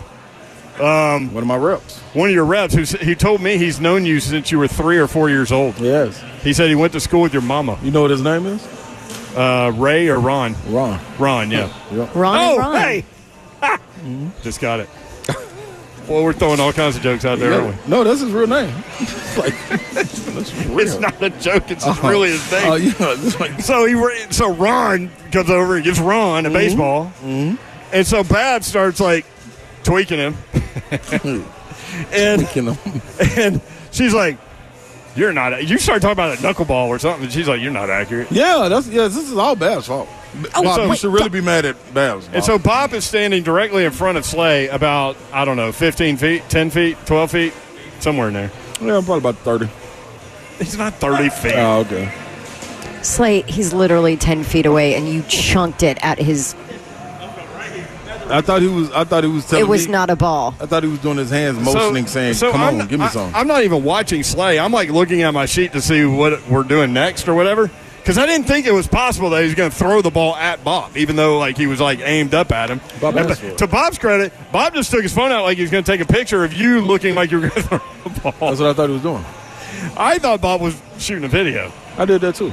But anyway, all I could hear was Babs in my head. So you can't hit anything. You're blaming your bop and bop on me. Bop and bop. He did bop. So Slay winds up, and I see him wind up in my periphery, and I'm just looking at a sheet of paper. Then I see the ball go, and then I turn, and just in time to see the ball hit Bop square in the nuts. I mean, dropped him. Hit him in the bop. Like a sack of potatoes. Bop down. Down goes Bop. And so Babs just went 5 minutes later in the break. Babs goes, it didn't hit you that hard, did it, Bob? I was like, it don't have to. It hit him square. As a matter of fact, all of the other guys that saw it got affected by that and felt it in our loins. You want me to tell you what all this was from? Along with Babsy? This was a little get back from the younger Bob brother. Because remember, Bob hit his brother last time we was at the baseball facility. Bob didn't hit him. He got hit by some softball player. Wasn't Bob in there? Yeah, he was in there. You was close by? When you close by when your brother got hit? He was right in front of him. So Bob's brother at D-Bat was trying to do this cinematography thing. Yeah. And so he was in the cage while someone was taking batting practice. Yeah. And he was lying on the floor trying to get a really artistic shot. And yeah, Bob didn't have anything to do with that. I got him back for his brother. Hey, listen, lines get crossed. You have been phenomenal at not taking any accountability. There was not a sorry or anything. In fact, Slay goes, told you. Bob got dropped right here in the concourse. That was for Babsy. She tested me. You don't test. She was wrong. So apparently, I have to tell you, sorry, Bob. Yeah, you should apologize. That's right, Babsy. This never would have. You spiraled off some events that got Bob dropped. That's what we Bob, went here for is that. your voice high pitched now? Oh no, we're good. I see. He's back. Man, Bob is like I can't believe Slay threw the ball. tank. He sounded like Femke. My gosh, Bob like a tank, man. Bob is like a tank, dog. Ain't no. I'm telling you, there's nothing phase Bob. Bob been out here too long. Why did you put a microphone on? I'm curious. I was going to tell you about what happened to Casey, my brother. That is. He was in the cage, obviously getting all sorts of footage. I actually sent you a video of the finished product that he finished a few days ago. Yeah. And he basically took a foul ball off of his eye. One of the girls fouled off a softball and caught him right on top of the eye. To be fair, He should have had a helmet. The batting cage with her. Yes. So that was quite possible. Why did he not wear a batting helmet? I don't know if he thought about that. Mm-hmm. He's doing okay now, right? Oh, he's good. He's good. That's why we can joke about it now. But do you think Bob's brother said, "Hey, watch this" right before that happened? No, I'm thinking that. I'm thinking Bob's it's brother one of those was moments. thinking, why didn't Bob have a cup on at the baseball field? Can you imagine walking around with a cup on and khaki pants? It's smart. Look, the Yankee boys have no fear. See what I'm saying? That's what I'm trying to tell y'all. Thank you, boys. Shout out Nigeria. Shout out Nigeria. The Igbos. Oh, man. All right. Do you have any parting words for Bob or anything to say? That's my man. They ain't parting words for Bob. You didn't even say, "I'm sorry, I just threw a ball at your crotch." I wouldn't give him 5. Like, hell, yo, Bob, that's the way you take it. He was down for a minute. DP. Is that where you were aiming? Yeah, you want me to show you again? No. This is how we got in trouble last time. No, we're good. I still got my ball, We're y'all. good. I got you, Bob. I retrieved it. Oh, my God. Show him, Bob. All right. See, Bob. That was very aggressive. What kind of defensive pose was that? He was going to catch it. He was like... Yeah, it was the Matrix. It's the Matrix. Oh, man. All right, let's talk about footballs. How about that? I love you, Bob. And Babs is sorry. Yes, she is. I'm rolling my eyes. I figured out where you got lady. Where? I watched Bad Boys the other day. Martin Lawrence says it in that movie like 5 to Taylor Leone. He says it like 1,000 times to That's her. a possibility. No question. I love Martin, so I probably You do love Martin. That's what I kept thinking. Yeah. Nick Holtz, Yes. Titans offensive coordinator, talking about QB1 Will Levis. You know, I think there's a part of with his base, he's really as coachable of a quarterback, I think, as you could find. He takes all the instruction. He doesn't really fight you on anything. He's got ideas and, hey, this is why I'm doing this. And he's got a really unique, I'm not sure I've ever been around a guy who's so in touch with all of his mechanical things. He's very focused on it, and he has a really big understanding of it all. So he's got a reason for why he's done it. But then if we show him stuff on film or, hey, this is why, he takes it to heart like that. And you can see the intention out there every time. Then he gets on the next day. It's been really impressive from that standpoint of, okay, they said this, let's do this, let's make this my focus of the day. And he's done that every day without fail. So it's been really cool from that standpoint. But I mean, the head coach said that's what they were looking for. Nobody's going to make the team in rookie camp. Remember that? Yeah. Not that he's a rookie, but I'm gonna get there. But he was talking about, you're going to mess up. Can you eliminate those mistakes? Right. Can you mess up, learn from it, and not do it again? And that's kind of what he was talking about with Will Levis. You know what echoes in my head every time I hear people talk about his ability, him being a football gym rat, if you will. Yeah. Living in the film room, always knowing his mechanics, in touch with his body, and how he can move. He understands his arm power. It goes back to Babsy. And you heard it what he said with Coach speaking right there. He takes it to heart. So I don't think we saw it last year. Maybe we were so bad offensive line-wise that it was overshadowed. But now that you have people blocking for you, do you move on to the next play? You know what I'm saying? Like, that's got to be something that comes up. Babs was talking about him coming in from Kentucky about that whole situation, being able to cover him. Can he move on to the next play? Because it looks like a lot of times he got held up trying to make up for mistakes that he already made. You saw that in the Tennessee game at Tennessee, trying to make up, and you can't do that in the NFL. I think he got away with a lot of those last year with balls being batted down at the line. A lot of times the ball was floating in the air, and somehow, by the grace of the good God Almighty, man, that ball fell to the ground with nobody touching it. If he does that again this year, it could be ugly. But that's devil's advocate too. Do you worry, speaking of devil's advocate, do you worry, just listening to Coach Holtz talk about how in tune Will Levis is with his mechanics, how, in depth he is with knowing his platform and his base and his, all of that. Maybe this is dumb, but hearing that and then hearing Will Levis talk and then hearing Coach Callahan talk about the focus that they've put on in the offseason, I worry about him being consumed by it. Like overloaded? Yeah. Overloaded, but overloaded's not the right word, though. Okay. Just consumed by it and too mechanical, right? Not play free. Yes. Yeah. Which that's the the first thing Callahan wants out of all of his players is to play free. So yeah. Can he get jammed up? I don't know. That's a good question. I have to remember, too, it's the off season. It is off season. And this is the time to be doing it. Yeah. So I have to remember that. But with the way Will Levis attacks things and focuses and his competitiveness and all that, like, I do worry that there's so much emphasis on fixing foundational, kind of fundamentals that I don't want him to get stuck there. And this is a deep dive into it. Like, we're splitting hairs with this. Absolutely. But at the same it's the time, off season. It's the off season. We're probably not going to have these talks in camp, right? But to your point, you have to do this now because once you get to the season, you don't have the opportunity necessarily to go back and fix everything. Exactly. It's more, change on the fly. Right. You know what I'm saying? Like, so, once you get to camp, yeah, really, you it's in. like offense. Yeah. It's installed completely, Yeah. and you're perfecting it with the guys that you're actually going to be on the field with. Yeah. Right. Nick Holt's talking about Calvin Ridley, one of Will Levis's new weapons, and how much energy he's bringing. I think Calvin was always driven, I would say. And then last year when I got with him in Jacksonville, I think there was some coming off the suspension, that drive, and want to show everybody he still got it and who he is as a person, as a player. And I'd say this year he just feels much more calm and settled a little bit just from, having played football recently rather than it had been, a year plus. And his energy and just being around him, you guys see him, the way he works at practice, the speed, and that's always great. But he's, as a person, it's just been kind of fun to be around him, and he's got a great attitude every day, and I think that's kind of the guy we knew we were getting.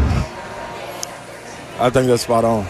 Having missed half of a season, having to rehab and get back out there, you come back with a renewed energy. Even in the pros, Kyle, when I think know back to this college, personally, oh don't my you? gosh, boy, you can't Numerous times. You're so happy to get out there and do conditioning. Oof. Like as silly as that sounds, I'm talking about in college. Yeah. Pro conditioning, college conditioning, two different things. Yeah. College is, it's a different world. Well, because boy. people forget, too, and the players talk about it, how isolated you are Yeah. when you're recovering. Yours say it all the time, yep.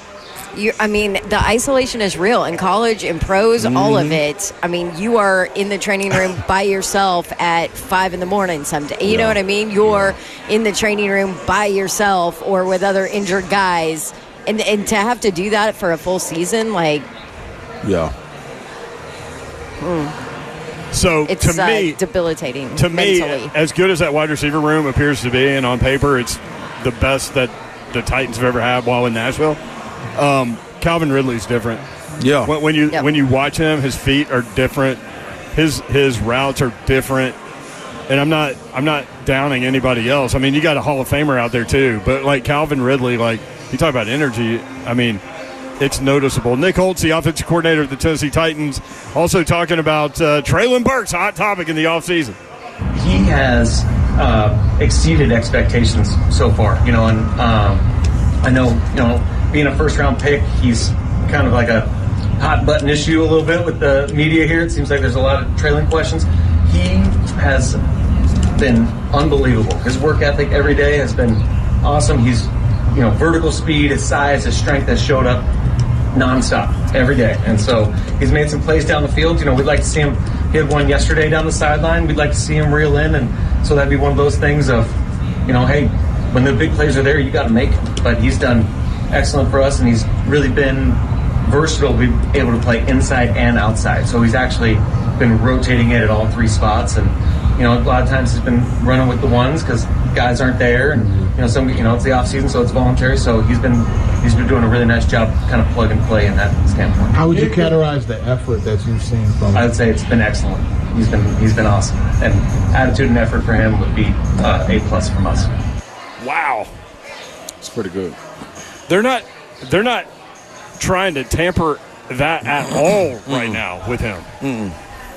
And I think he's exceeded expectations. Yeah, A+. That's I love it because you can only go out there and speak that way if you're seeing that. Because I don't remember which one you or Babsy said with them coming in, they don't know who he is. You know what I'm saying? You go look at the film, he's not out there, so there's only so much you can see. You can see the flashes, but we need to see you work. So to be able to climb back up there. That is exactly what Nick Holt said before he saw him. Exactly. He was not effusive in praise at all. You're right. Because he didn't know, and that's what he told you. You're right. So to go get those other guys, the 3 ahead of him now, you know what I mean? That lets you know, all right now, you better be on your stuff and stay on your stuff. Let's hit this real quick. Colt Anderson, the special teams coordinator, talking about Traylon Burks, and there's a lot of talk about Traylon Burks playing special teams. This is what he said. Well, let me just tell you something. That kid is a ultimate pro. The way he's handled, everything from day one. He wants to be on the field. Any way we can get him on the field, we're going to find a way to get him on the field. He's explosive. He can run. He's physical. He's got all the attributes to be a good football player. And at the end of the day, we're going to have offense, defense, special teams. We're going to have the best 11 out there that are going to help us win. Ultimate pro. Yeah. Wants to be on the field. Yeah. You want to say something. When you see it, you know it. And this goes back to what I kept on hitting on. Like, everybody keep throwing up, man, they ain't on the field. But it's not his fault. You look at the attributes and all of this, these are things that took him out. It wasn't small soft tissue injuries or twisted ankles or things of that nature. Like, you talking about a war. The man went out there and fought. He hurt himself more. Remember last year, Vrabel had to pull him off the field because he wanted to continue going. Like, the man wants to be out there. It's these concussions. That's the only thing. That's the only knock. So health-wise, man, I think even more now.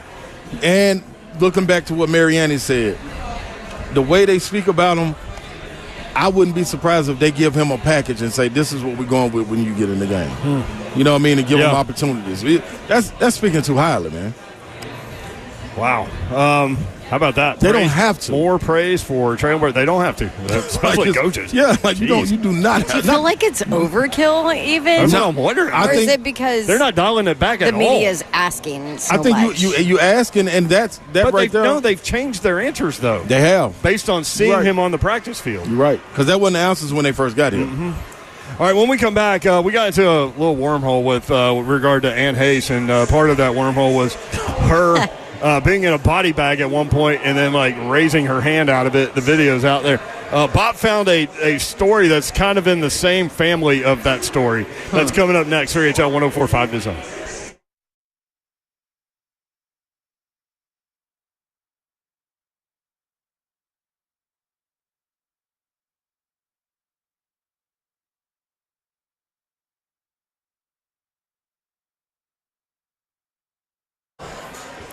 For over 38 years, they've been making homes stunning with landscape lighting. I'm talking about Bob Lyons and his awesome team over at Outdoor Lighting Perspectives of Nashville. They're Nashville's oldest landscape lighting company. They are the leader in LED technology. And here's the deal with Outdoor Lighting Perspectives of Nashville. They want to make sure that you have an efficient, long-term system, and they maintain everything they install. They'll maintain competitors' systems for you, too. I mentioned the latest LED lighting. Well, they do full-range color. They do warm white lighting. They do permanent roofline lighting. They pretty much do everything. Festival lights, path lights, wall washing, tree lighting, area lighting, even maintenance on those systems they didn't install. So let them help beautify your home. They offer a free nighttime design demonstration, too. They'll show you exactly how Outdoor Lighting Perspectives of Nashville can enhance your home.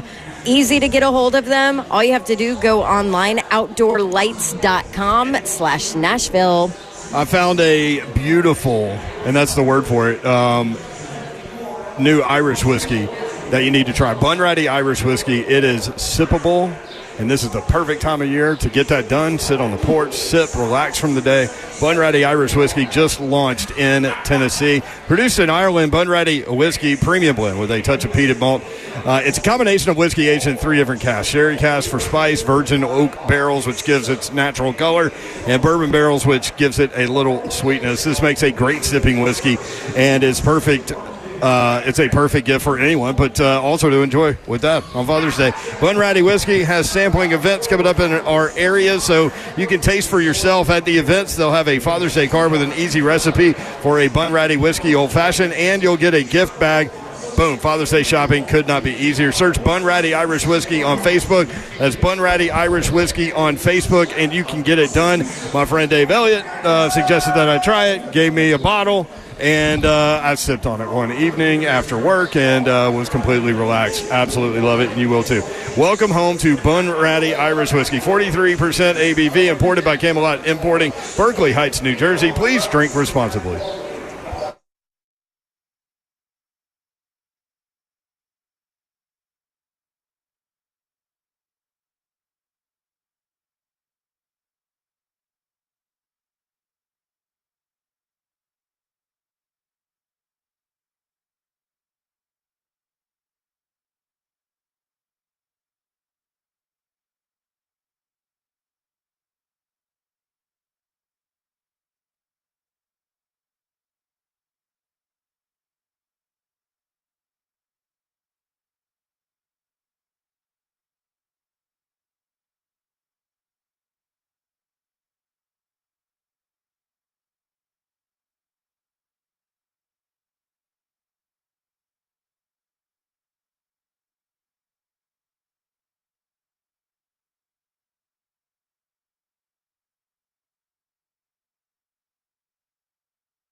I didn't have my headphones on.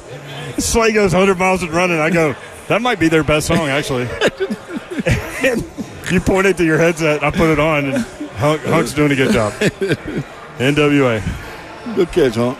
Woo. Thank you. I had to zoom up. I was watching to see when everybody's putting their headphones on. I wasn't gonna hop in early. I thought Slave was just starting a little conversation there, about NWA. Songs, yeah. It's one of the few songs we can really talk about. Yeah, that's right. Man, how about the setting at this ballpark, First Horizon Park? Beautiful, man. They got all that condo building, or actually it's an apartment building called Starling. Man, beyond the outfield, it makes it look even better. Like this is wild to see Nashville changing before our eyes like this. Like this is wild to me. Game coming up tonight at 6:35. Remember, tomorrow they're doing the military appreciation night on D-Day, and they're going to have a 99-year-old World War II veteran here. That's going to be the truth. How about that? That's dope. So the other day, as conversations tend to happen on this show, somehow I brought up Ann Heche being found in somebody's backyard naked. And then that spawned to Dawn, saying, you want to do the show, Davenport? Sorry, I didn't realize we were back. 100 miles and running. Oh, I'm just out here today. Matt, you going to stay and have a cold beer? Nope. I might never drink again. Babsy hit the town last night a little bit. Yeah. So that little beginning of a discussion about Ann Heche winding up in someone's, rest in peace, Ann Heche, winding up in someone's backyard naked, led Dawn to say, isn't that the person that was in the body bag that, stuck her hand out? She was still alive? Yeah. And stuck her head out. Stuck her head out. She, sat up. This is a real thing. Sitting up in a body bag, out of a body bag. How do you think the paramedics reacted to that? Or was it the medical examiner at that point? The guy taking her to the morgue? So, somebody made a mistake. Somebody's up. So she eventually passed away. Rest in peace, Ann Heche, in a car accident. Yes. So Bob found this story that's in the same family as that. Here's the headline. You ready? Yeah. 74-year-old woman pronounced dead in hospice care, found breathing at the funeral home. What? No. What? Authorities in Nebraska, of course, Weird things happen in Nebraska. Authorities in Nebraska are investigating after a 74-year-old woman believed to have died while in hospice care was found to be breathing after being transported to a funeral home. Oh, boy. Somebody in trouble. The woman did subsequently die. Oh, my gosh. Well, yeah they put her in a body bag. That's what I was going to say, Babs. Yeah, they suffocated her. Jeez. The woman had been transported from a nursing home where she had been declared dead at around 9:44 a.m. local time and they list the funeral home, in Lincoln, Nebraska. Authorities responded to the funeral home after an employee at the funeral home noticed the woman was breathing and instantly called 911. Can you imagine that? Oh, my gosh. Lady's just trying to take a nap. At 11:44 a.m. 2 hours she spent. That's what I'm saying. That's nap time. That wouldn't imagine when I take my naps. That's the same time I take my naps. Somebody gonna try to write you off. Come on, man. Yeah, of course I'm gonna check out. Funeral home staff conducted CPR on the woman, and she was transported to a local hospital alive. Then she died later that afternoon at 4 o'clock. She probably was like, this is enough. No, I already did it once. Might as well. Yeah, y'all not sending me back to that little home where they already tried to check me out. Oh, my God. That's wild right there. See, listen, if I come up dead, you tell them to make sure I'm dead. I got a weak pulse. Do you think we're going to be around when you die? What? Where are we going to be? No, you're just going to die on air. Why are you making us check out? She said it. No, what you mean be around? She told us to tell them to make sure she's dead. What, are you saying that you guys are going to be dead before me? No, I don't. You're indicating that you're going to die on air or something. Oh, no. Oh, no, she would never do that. If she does, just make sure it's on camera. Hunk. Did you say that publicly? Oh, yeah. My mic was on. No, it's totally on. His mic's always on. Yeah, my mic. See, this is what happens when he moves shows now. He thinks he can get away with stuff like that now. I just thought of the ratings, Dawn. I mean, just think of the ratings bump. Listen. Think of the views of that one. Anyone around, if you're there when Babs passes away, make sure they double check and triple check. That's right. That's a message to the people. I don't want to be popping out of a body bag. What's up next, Hunt? That would be the 3HL after party. All right. Thursday edition coming up tomorrow, live from Twin Peaks in Rivergate. Tony Vitello on the show at 5 o'clock. Make sure you tune in. Greg Cosell at 4:20. Big Savage at 5:20. Thanks to the Nashville Sounds for having us out here. Good night. God bless. See ya. Wouldn't want to be here unless you're Trendenberg's at Tajay Spears.